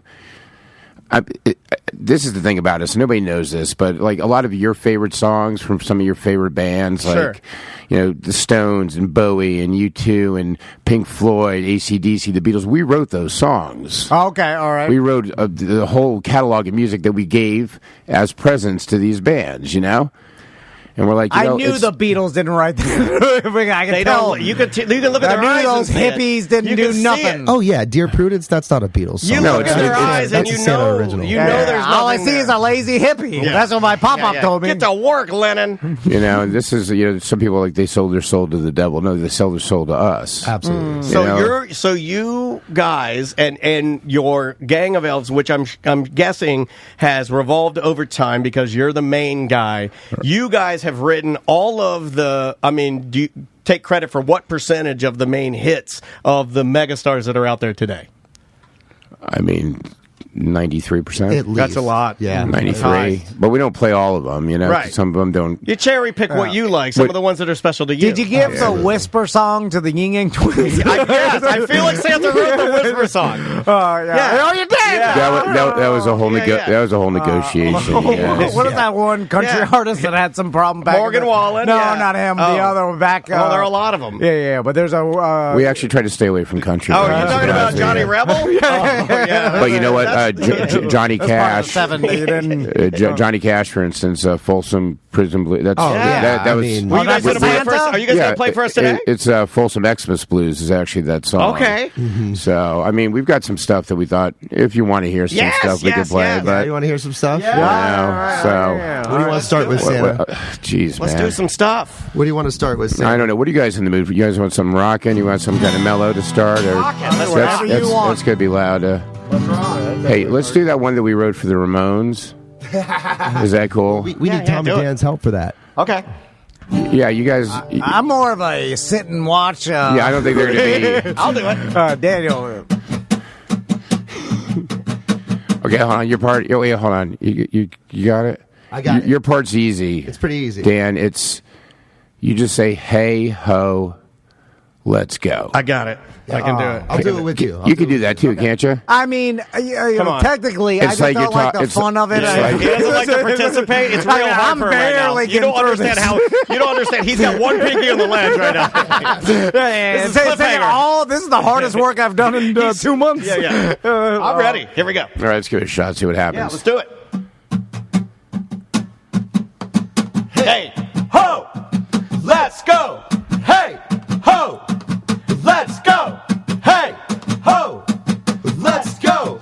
Ho, ho, ho. Here we go.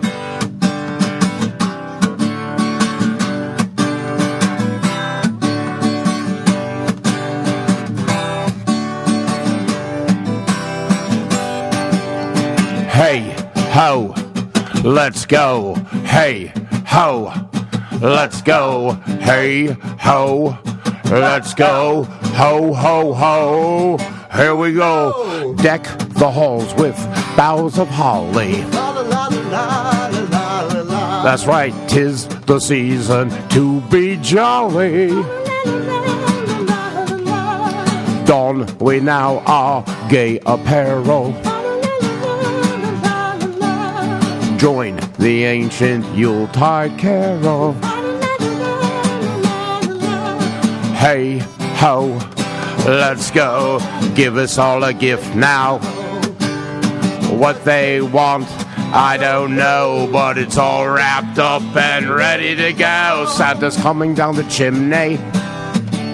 I wonder what he'll give me. It better be what I need. Christmas bop. Firing up the Yule log. I'm drinking up some eggnog. Party all winter long. Christmas bop. Hey ho, let's go. Give us all a gift now. What they want, I don't know, but it's all wrapped up and ready to go. Silent night. Silent night. Holy Oh, holy night. All is calm. All is calm. All is bright. 2, 3, 4. Rudolph the red-nosed reindeer had a very shiny nose. Like a light bulb. And if you ever saw it, you might even say it glows. All of the other reindeer used to laugh and call him names. They never let poor Rudolph join in any reindeer games. But then one foggy Christmas Eve, I came to say, Rudolph, with your nose so bright, won't you guide my sleigh tonight? Then all the reindeer loved him as they shouted out with glee, Rudolph the red-nosed reindeer, you'll go down in history. Like George Washington. Hey ho, let's go. Hey ho, let's go. Hey ho, let's go. Ho ho ho, here we go. Hey. All right. There you go. You guys are crazy, right? Are we crazy? I don't know. You know, I gotta ask you a question. I gotta ask you a question. In the chat room, seriously, they don't know what's happening, and I keep reading their messages, and they're really funny because some of them are like, whoa. They're like, I'll go to the NBC Suites. I want to go to this because this sounds like a getting drunk good it's gonna be it's first of all Friday, July 28th, right? 28th. The 28th. Yeah. All right. At the NBC Suite. Tickets are available. Which NBC Suites? There's a lot of them. The Altamont. What are we talking? Downtown. Downtown Orlando. Eola. Yeah, I mentioned. Yeah. It's. I mean, I gotta be honest with you guys. This thing is going to be absolutely epic. It's going to be fun. I mean, anybody who's ever been to one of our shows knows. Yeah. And they brag about being Their at our shows are out of control, man. There have been people who have literally bragged about shows, and I've been like, you weren't there, but you're bragging about a show that you weren't. You're like, last year we did Bowie. Yep. And at the Hideaway, I flew in on a UFO up over the audience and landed. It's epic true story. Yeah. I even hate it that we even feel like a little we're falling out of it because we were doing a good job. You were doing a we're falling out of it, but that's fine. That's fine because we were full in, and we've never really done that successfully on this show before, and I'm very proud of us because that was effing fun. And now the chat room's like, I can see the beard stroking. They're like, what the hell is? It's a Christmas punk rock show in the middle of the Embassy Suites. Right? First of all, it is the greatest Christmas punk rock show of all time. Yeah, absolutely. And honestly, there's no reason for us to lie or blow ourselves up. Like, it's literally that much fun. Yeah. Oh yeah. You know. And now, did you guys play the Lucky Lure by chance? Oh, we did. Those are the classic shows of all time. The chat room is melting because they're like, hold on a second. I drunkenly remember seeing these guys. Did they play Panama by Van Halen? First of all, it's called Santa Claus by us. You know what? I'm screwing this all up again. You see it? Yeah. No, it's all Christmas themed. It's great because, Lucky Lure is awesome because, you can't fit a lot of people in there. Yeah. So they're in the room, plus they're on the sidewalk, plus they're in the street. Yeah, my favorite Lucky Lure story is the cop. The cops show up. The cop. And they're like, listen, we'll let you drink on the street tonight, or we'll let you drink on the sidewalk tonight. And then we started kicking out cars and things were happening. And they're like, okay, we'll let you do kind of in the, the parking spaces there, but we cannot have you drinking in the streets. Please stop doing this. And they came twice. And there's literally pictures of like some of our fans with cops in the streets drinking, giving a thumbs up. I mean, you know what? You give them, because God bless the OPD. You know what I mean? Amen. Like they keep the ruffians in. They in work place. hard, and you know what? They appreciate appreciate a free T-shirt every now and again. Absolutely. And most of us don't have passports, so they don't, they don't let us. I just thought of something. You guys have to do Superman that ho ho ho. Soldier Boy. What shake your head? Superman that ho ho ho. First of all, you guys are coming to the show. We're going to hook you guys up with tickets. Okay, thanks. For you and your ladies or whatever it is that you got going on. It's a guy now, but that's fair. You know what? I work fast. I go fast. Love is love is love is love. Get an after party at the presidential suite. Hey, I just want to smoke a joint with you. Well, I think that's a phenomenal idea, but the only way that's going to happen is if, and I've been meaning to ask you this since I got here, how come you don't write me letters anymore, man? After Dad died. When his dad died in the hurricane. I got to tell you, I've got some of the cutest letters of all time, like framed from you, and then you just stopped writing me. Like, what's up with that? Why did you stop believing? I got to a point, an age in my life where I'm like, I don't want anything for free. I'm going to work for everything I have. He's in that phase, yeah. It's a get to work phase. I don't know. I don't need gifts. You know about it. Oh, absolutely. This guy's very much like a Santa around here. He's get to work, get to work. I'm much like an elf around here. I get yelled at a lot. Do you have to sleep on the floor too? I've slept on the floor here before. Man. After the Super Bowl show we did. I'm glad you brought up the letters because now the younger generation they just do lists. And they have pre-printed, what do you want for Christmas? And then just write down a list. It used to be they had to write a whole letter. Yes. You know what I'm saying? Like a paragraph at least. First of all, they still have to write a letter. Second of all, let me tell you something that's burning my pants. Please. So, we got the naughty list and the nice list. If you're on the naughty list, game over for you, right? So apparently everybody wants to be... everybody gets a trophy. So somebody suggested, how about you have the nice list and you did pretty nice this year list. And I'm like, what kind of absolute nonsense is that? No, it's naughty and nice. It's black and white. That's it. Either you get or you do not get. Yeah. It's either a lump of coal, mine was, when I grew up, it was always those that don't believe, don't receive. That was my phrase. Yeah, and you know what? And that still exists to this day. Yeah. I tell Maisie that. I mean, I don't want to sound like this, but if more of you people out there believed in me, your days and nights would be easier and happier. I believe that. You'd have more. You would have more gratitude in your heart. You'd appreciate the things that you have in your life. You'd stop complaining and stop judging. So those he's people. not wrong, Santa. That's a very nice thing for you to say, Santa. He's right. I was always curious about the naughty list. Is it one act will get you on the naughty list, and then there are a few. It depends on the act. Can you get back onto the good list by somehow doing enough good that it nullifies that one naughty? No, it's consistency of behavior. All right, so you got to be consistent. I mean, everybody makes mistakes. Everybody has their moments where they act like a jackass. I mean, you can't avoid it. What's the percentage? Like 55% good, and I'm good. I'm in there like a gambling. He can't tell you that. I don't know. You mean you personally? And it might change person to person. It could change year to year based on his quota. I don't know. I mean, there's some stuff that would get you on the nice list that apparently gets you on the naughty list now. And I'm just like, I thought this was a good thing. And changed. I know. Well, not the North Pole. They really haven't changed. Cece's got graph charts of everybody where he sits them up in there. And if you're on the nice list, you can see where you did. Yeah, so the band, just so you know, consists of the most talented elves of all time. We have the tallest. We have CC the Elf, who's my lead guitar player. Okay. We've got, of course, Elfie Van Walen here, also known as Fetus. He's only 360 years old. He's really young. Elf's lived a long time. He looks young. Right. We've got Elf Play Cool, our bass player.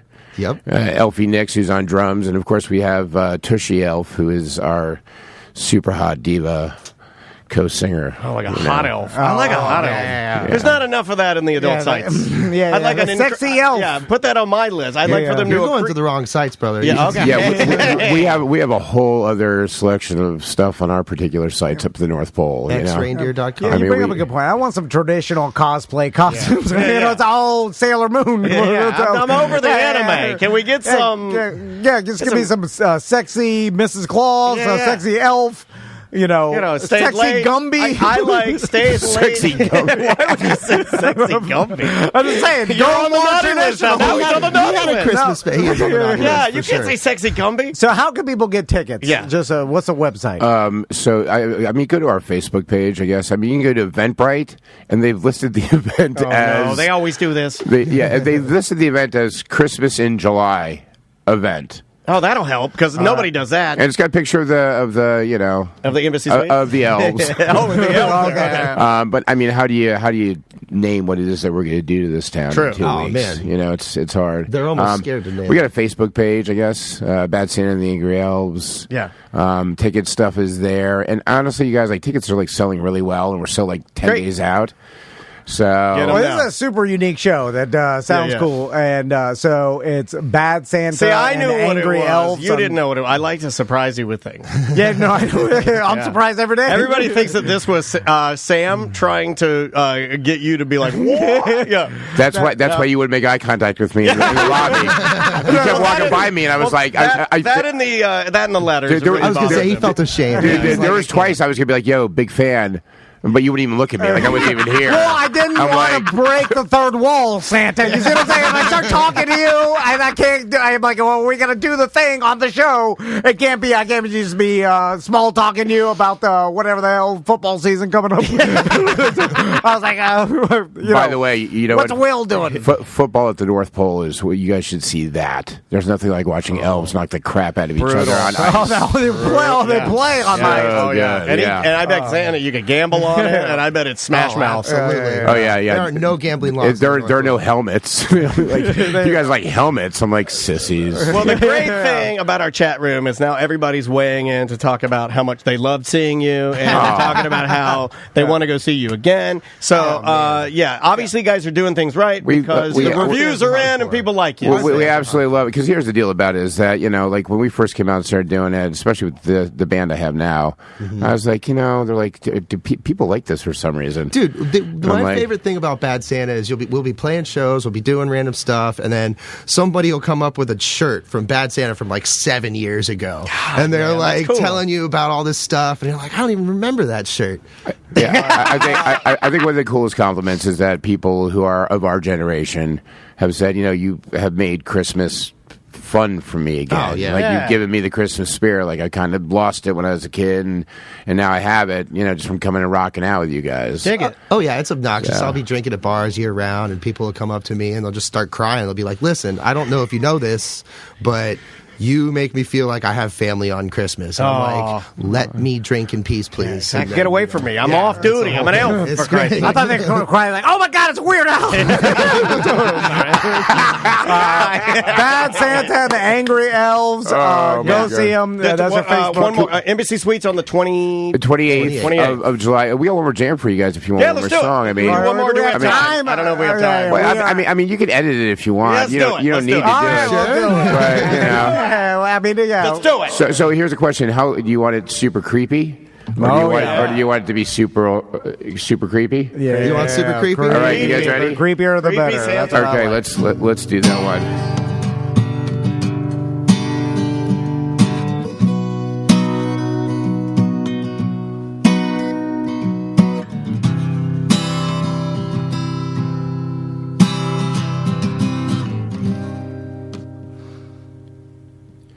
On Christmas Eve,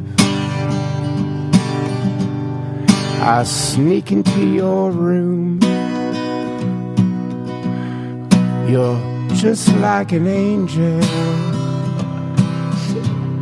Your skin makes me swoon. I lay down beside you.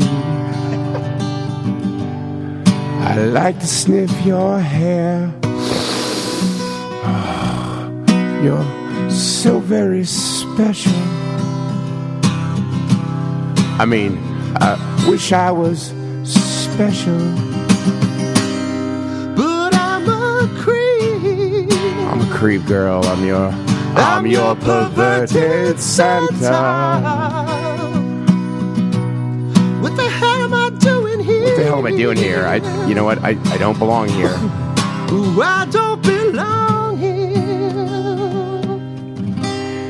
I sneak down your stairs. I throw some presents round your tree. I go back up to your room. I'm as quiet as can be. I lay down beside you. I snip a locket of your hair.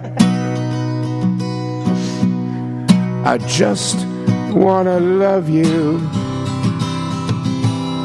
I just want to clone you. But I'm a creep, girl. I'm your perverted Santa. What the hell am I doing here? Somebody's gonna call the cops. I don't belong here. And then I scoop you up out of bed, girl, and I take you up to the roof, and I put you in my sleigh, and my reindeer take off, and I fly you through that cold Christmas night. Fly you all the way up to the North Pole, where I'm gonna make you a queen. I'm gonna make you my Christmas queen, my love, my girl, my Mrs. Claus. Then you're gonna wake up and be a little disoriented, but don't freak out, baby, because you're the queen of the North Pole.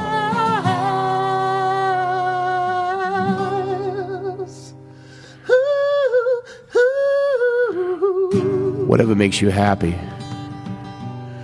Whatever you want. You're so very special. I mean, I wish I was special.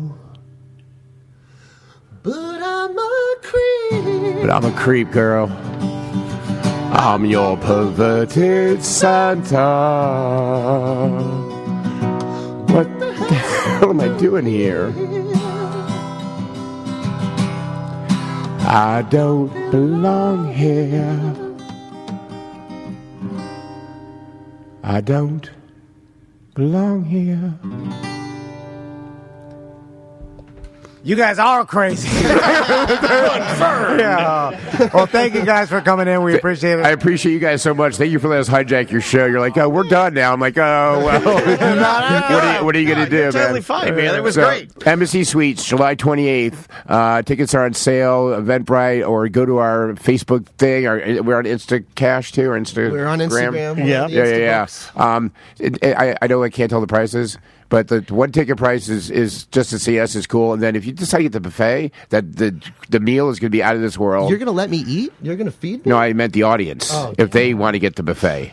Okay. Whatever, man. But Embassy Suites are going to destroy it. And you guys are set up. You guys are on the list. Appreciate that. Let's talk about it. Thank you very much. And we appreciate you guys so much. So Merry Christmas. And Merry Christmas. Happy holidays, my friends. Yeah. And now we have to take a break. All right, yeah. We'll take a break. We will be right back. Welcome to A Corporate Time with Tom and Dan. I'm Tom. I am Dan. Sam on vacation, and I got to tell you, it looks like she's having a hell of a relaxing time in St. Augustine. I see beach in it, I see board games, and I see cleavage, but that's not what we're talking about. Why would you say that? Because it's a comedy show. HR. Hey, she likes the clicks. She likes the clicks. That's a digital pervert. I don't think...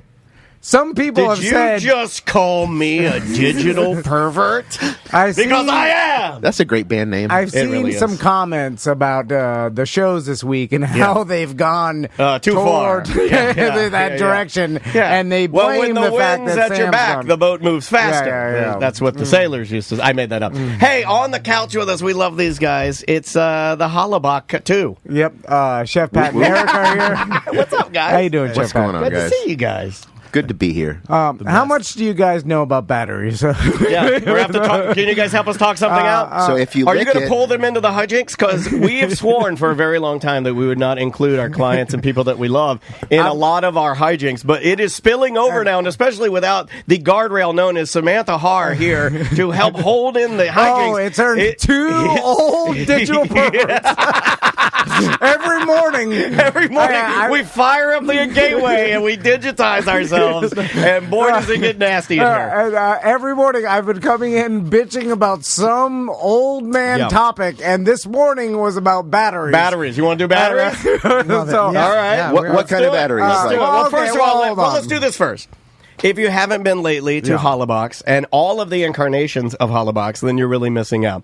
Whether it's the main restaurant, which I feel weird even calling it the main restaurant now because it's almost like the way I'm looking at it now. It's like the castle. It's Disney World. right? It started there, right? Sure. And then you have the other parks. You do have Animal Kingdom, which I don't know whether is that the Outfitters. I don't know. That's got to be the joint. Yeah, but you see, maybe the joint. But you see what I'm saying? There's multiple theme parks at Hollybox. The Hollerverse. Yeah, it's the Holliverse. So you gotta bounce around. But there's so much to do there, and if you haven't been there to see their new incarnations of, there's one we haven't even talked about, which is German tapas. We haven't even talked about that. Uberkeller. Yeah, let's talk about that. Okay, let's jump to that first, and then batteries. we'll double back the batteries, okay? And then we'll get you guys some honorary digital pervert stuff going. As long as we get the nonsense. No honor about it, Dan. Yeah. All right. I'm a huge tapas fan. Yeah. But I don't exactly. I call them appetizer restaurants. Small plates.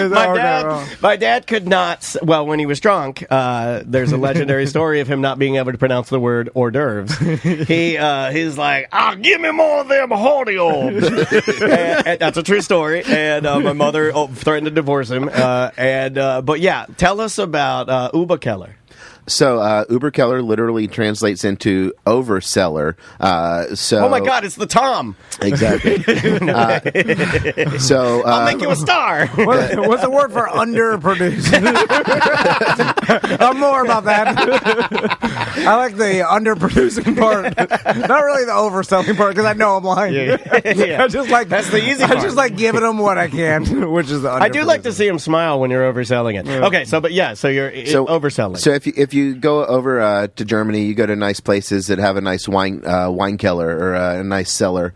You can go have a kind of elevated meal down there, have some really good drinks, a little bit different than the beer hall, a little bit different than the Gasthaus feel, just something a little more exclusive, a little smaller, a little more group friendly. Yeah. What are in part of the menu of German tapas? Like, are we talking? There's got to be some sausage. I believe that's their catchphrase. And I regret using the word tapas a little bit because people are maybe expecting Spanish food, but that we're staying full German here. They're just small plates. Yeah, no, that's what I thought. I thought it was small entrees. I didn't go Spanish inspired at all. Versions of some of the meals downstairs. A couple new things, like we'll have currywurst, but with the smoked sausage instead of the Weisswurst. Okay. We'll have smaller pretzels. We'll have a little bit different selection of cheese and charcuterie upstairs, and then we're gonna have We're gonna have like seasonal tartare. First one's a Reuben tartare with marble rye toast points and like Thousand Island aioli and pickled caraway cabbage and a red cabbage reduction. Oh, that sounds fantastic! It's super good. Man. You get me in the watering a little bit over here. Yeah. I mean, Daniel knows my favorite thing is snack and sausage. It really is, to the point where, guys, it's almost... Well, it's degraded me in my own home because my daughter won't eat my sausages, but she'll certainly beg for Mr. Tom's snacking sausage. He cuts it up. He puts toothpicks. She likes it, and he presents it. Every pool party, I have snacking sausage. He does. It's a perfect compliment to hanging out. Like a summer sausage? Adult no, he'll just get any sausage. He'll get any I just say mild Italian, hot Italian, chorizo, whatever's around, German sausages. So you just elevate them by slicing them and putting a presentation. And then he does one more move that really, it takes it over the moon. He goes inside and he gets the old good company. It's not French's, but it's like, I don't know, it's just a great value. Yellow mustard. He gets the great value. Mr. Value knows mustard. Yeah, he comes out and he brings us what he calls big yellow, and he squirts a big blob in the center of the snack and sausage. I need to get some better. Chef Pat, what do you suggest with the mustard that would... Oh, God, we've got some great Dijons and German, like Dusseldorf style mustards. Dusseldorf? I need a German Dusseldorf. You are a Dusseldorf. Got some nice whole grain or some not whole grain. Like whole grains are the ones that have they're seedier and they pop in getting your teeth kind of. I like those. I like the ones that that's because you're sitting there watching fireworks and you get one in your fillings, you pull it down and you bite it with your teeth. That's what you're supposed to do. Save the flavor for later. Yeah, mustard. So anything else? I know you guys are probably gearing up for October, even though it's ridiculous to say, but we're already you got to start planning. Damn near August, so it's like we're getting close to the fall, and I know things heat up at Hollybox in the fall. Yeah, we got lots of coals in the fire right now. Lots of events coming up. We're going to be doing lots of stuff during the month of October, maybe possibly at other events. We're working with some other Oktoberfests right now about possibly having Hollerbox extend to other Oktoberfests. Uberkeller. It's always impressive that you guys never kind of sit back on your laurels a little bit and go, you know what, we're done. No, we got what we got. We're good. We own the city. We are the city now, so we're good. But Tom and I, we sit back and we go, how can we make this easier and degrade the product? That's what we say. Oh, yeah. We got lots of stuff going on. By the way, Uberkeller too. I think August 11th is going to be our official opening for that. So okay, awesome. Yeah, everybody come out and check that out. It should be a fun time. It sounds great. I saw some the new branding, courtesy of Danger Brains. Yeah. Did you guys do a main logo with them too? Yep, the red one. They've rebranded. We're working on Outfitters, but they got the rest of them. That red logo, like the main logo, I like that thing hits. Like I saw that and I'm like, they did a great job. Snag me a hat. Because that looks great. Well done, y'all. That's awesome. All right, back to batteries. Okay. Here we are. Okay. God, I've been waiting the whole time to get to this. So, very important. What's the difference? Okay, because long story short, I gotta buy batteries for my boat. The boat thing is never ending. I mean, so those are deep cell batteries. Yeah. We got a guy in here. Chef Pat knows. Only because I had a golf cart that had 3 car batteries in it instead of 6 deep cell batteries, so it didn't alternate. There was no alternating current to recharge them, so I could drive about a half a mile, replug it in, and drive a half a mile back the other way. I had to push it up the hill a couple times, so that's how I know about that. Wait a minute, Pat is closer to you than I thought he was. My God, well done, sir. No, everybody's got a little spectrum of me. Yeah, everybody's got a little Tom in there. You can't be perfect. I don't know. Eric looks shocked. I got nothing to contribute. Yeah. I know the deep cell, all the marine, blah blah blah. But when it comes, so I pulled these batteries. I'll tell you the whole story about why they broke on the Friday Fruit Show. But so I pull the boat batteries out. I take a picture. I'm like, what? Let me look this up on the internet. How much did you have your glasses? I was like, I know these are big boys. They're heavy. I mean, I'm not even joking. They're 80 pounds each. It's insane. It's like picking up my daughter. It's so heavy. No, it's heavier than your daughter for sure. It's too amazing. And then I pick it up. I'm like, take a picture, whatever. And then I'm like, what is? Hold on. $380 a piece. Yep. And then how many do you need?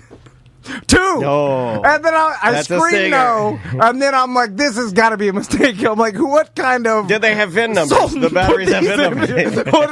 I'm like, who owned this? You got to take your batteries to the weigh station. You got to weigh your batteries. I got immediately mad at Falconer, and then I'm like, anyway, so...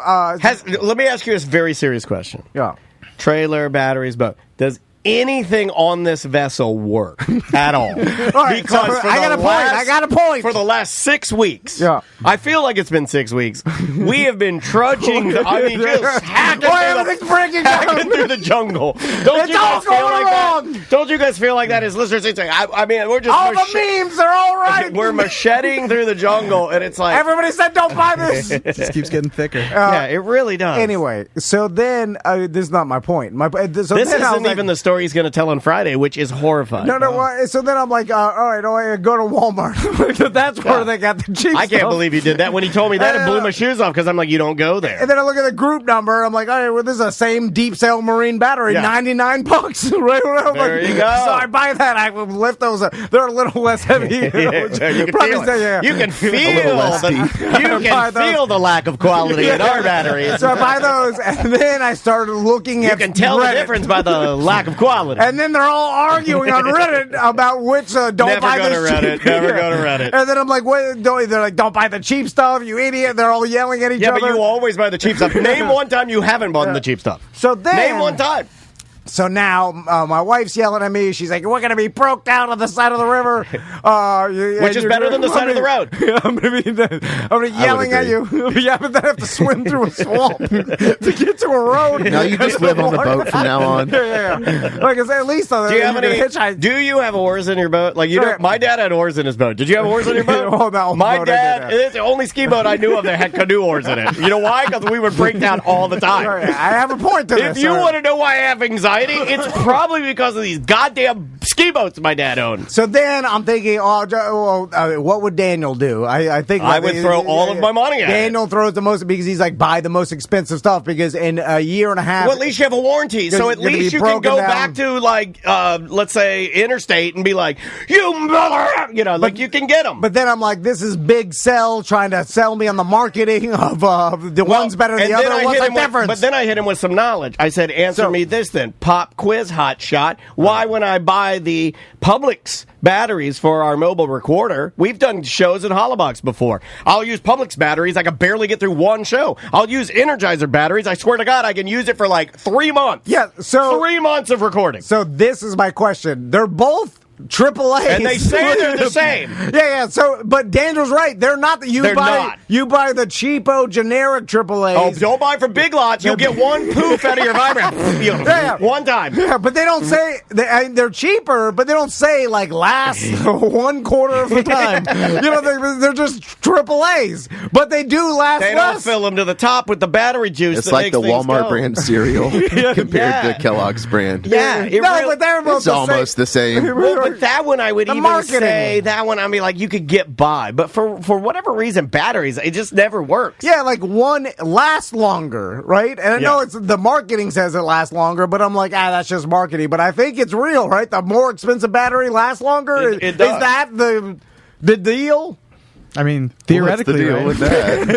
No, it's just saying it's like so. It's but nowhere on the internet says more expensive will last double the time. Every double the price, double the time. No one says it. Yeah, everyone just yells at each other. Yeah, I don't know. There's got to be, and this is going to be. Is it double the price, double the time? This is going to be my fight for 2024. We need to standardize batteries. Batteries Plus. Not a sponsor. Oh, or you anything, could go to Batteries Plus, but they have great warranties. They do on all their batteries and all their work, and they'll take care of you. Yeah, but they all have the same warranty. That's the thing. The $380 battery it maybe has a like 4 months longer. It's like 18 months guaranteed. But the Walmart cheapo is 1 year guaranteed. Yeah, you got a warranty. So it's like 6 but the months. warranty really doesn't help you if you're stranded, is what we're talking about. Still, it's like that's why I pony up for the 18 months because like only a 6 months difference. Now, am I a sucker for spending the extra the extra like 200? No, it'd be more than that.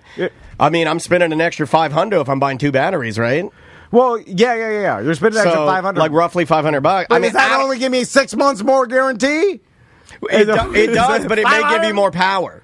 Is what I'm thinking. No, but once your engine started, it's not like a battery. It's not an electric powered boat. Yeah, but you're the one. Start the engine. But you are the one that had to have that kicking system in there with all of your boxes and your amps. That's just a radio. This guy's got 9 bazooka tubes in there because he likes to quote rattle the panties. No, all right, I'm sorry. Anyway, this is what me and Daniel talk about. Yeah. We just brought you into our world. What did it feel like? I can't even mention what we're going to next. Anyway, it's bad. So if Chef Pat and Eric, if you were going to tell someone, all right, have a Holobox day in Sanford. Oh, that's a good question. What would you direct them towards? So we're going to pick a Saturday because that's the best day, and you're going to start off at Holobox The Joint at West End for wake and bake brunch. Okay. Grab some tater tachos. Like breakfast tachos, tater tots with sausage gravy and eggs and cheese and bacon. Say tachos, Tom. Chachos? Oh my God, you sound like an old black grandma trying to say sausage. Baby, hand me that sausage. Take a nice walk over to Hollerbox. Maybe go grab a beer and sit up on the rooftop for a little bit. No, yeah, that rooftop beer. No, but I mean the rooftop. Like the roof of and contemplate your life. We've got the security ladder that takes you up to where the HVAC is. You've got a private table on Chef Pat. Sit up there and you get a little hot up there. Walk over to the Outfitters. Grab a new T-shirt that you maybe sweated through on the roof. Yeah, and have some Hollerbox branding on you. Walk over to the market. Grab nice ice cream to cool yourself down with. Yeah, some German grocery for maybe that week. Grab some snacks, some snacking sausage. Yeah, I got to get some gummy bears. All the Haribos. God, my teeth are going to fall out of my head one day. Gummy bears. I love gummy bears. And that brand is my brand. Like, I can't do any of the other ones. because they get too crazy. You know, just give me 5 flavors, 6 flavors. I don't need. Oh no, we've got the whole wall. Well, no, that's fine. But I mean, like in the bag, I don't like when in one bag they're like, this bag has 180 flavors in it. I'm like, I don't like that. I don't. So I don't there is like a best of. I love the sour gummies. Yes, and there's sour snakes are the best. So there's a bag that's got the sour fries, the sour snakes, the sour colas, the sour schnullers, the apples, and the cherries. The cherries are bomb, all in one bag. So it's just like a surprise of sour. And then kind of like my life. Maybe go get yourself a new bicycle at Bicicleta. There you go. Take a ride up the Riverwalk, and then come back and fill yourself up with dinner at Hollerbox. Perfect.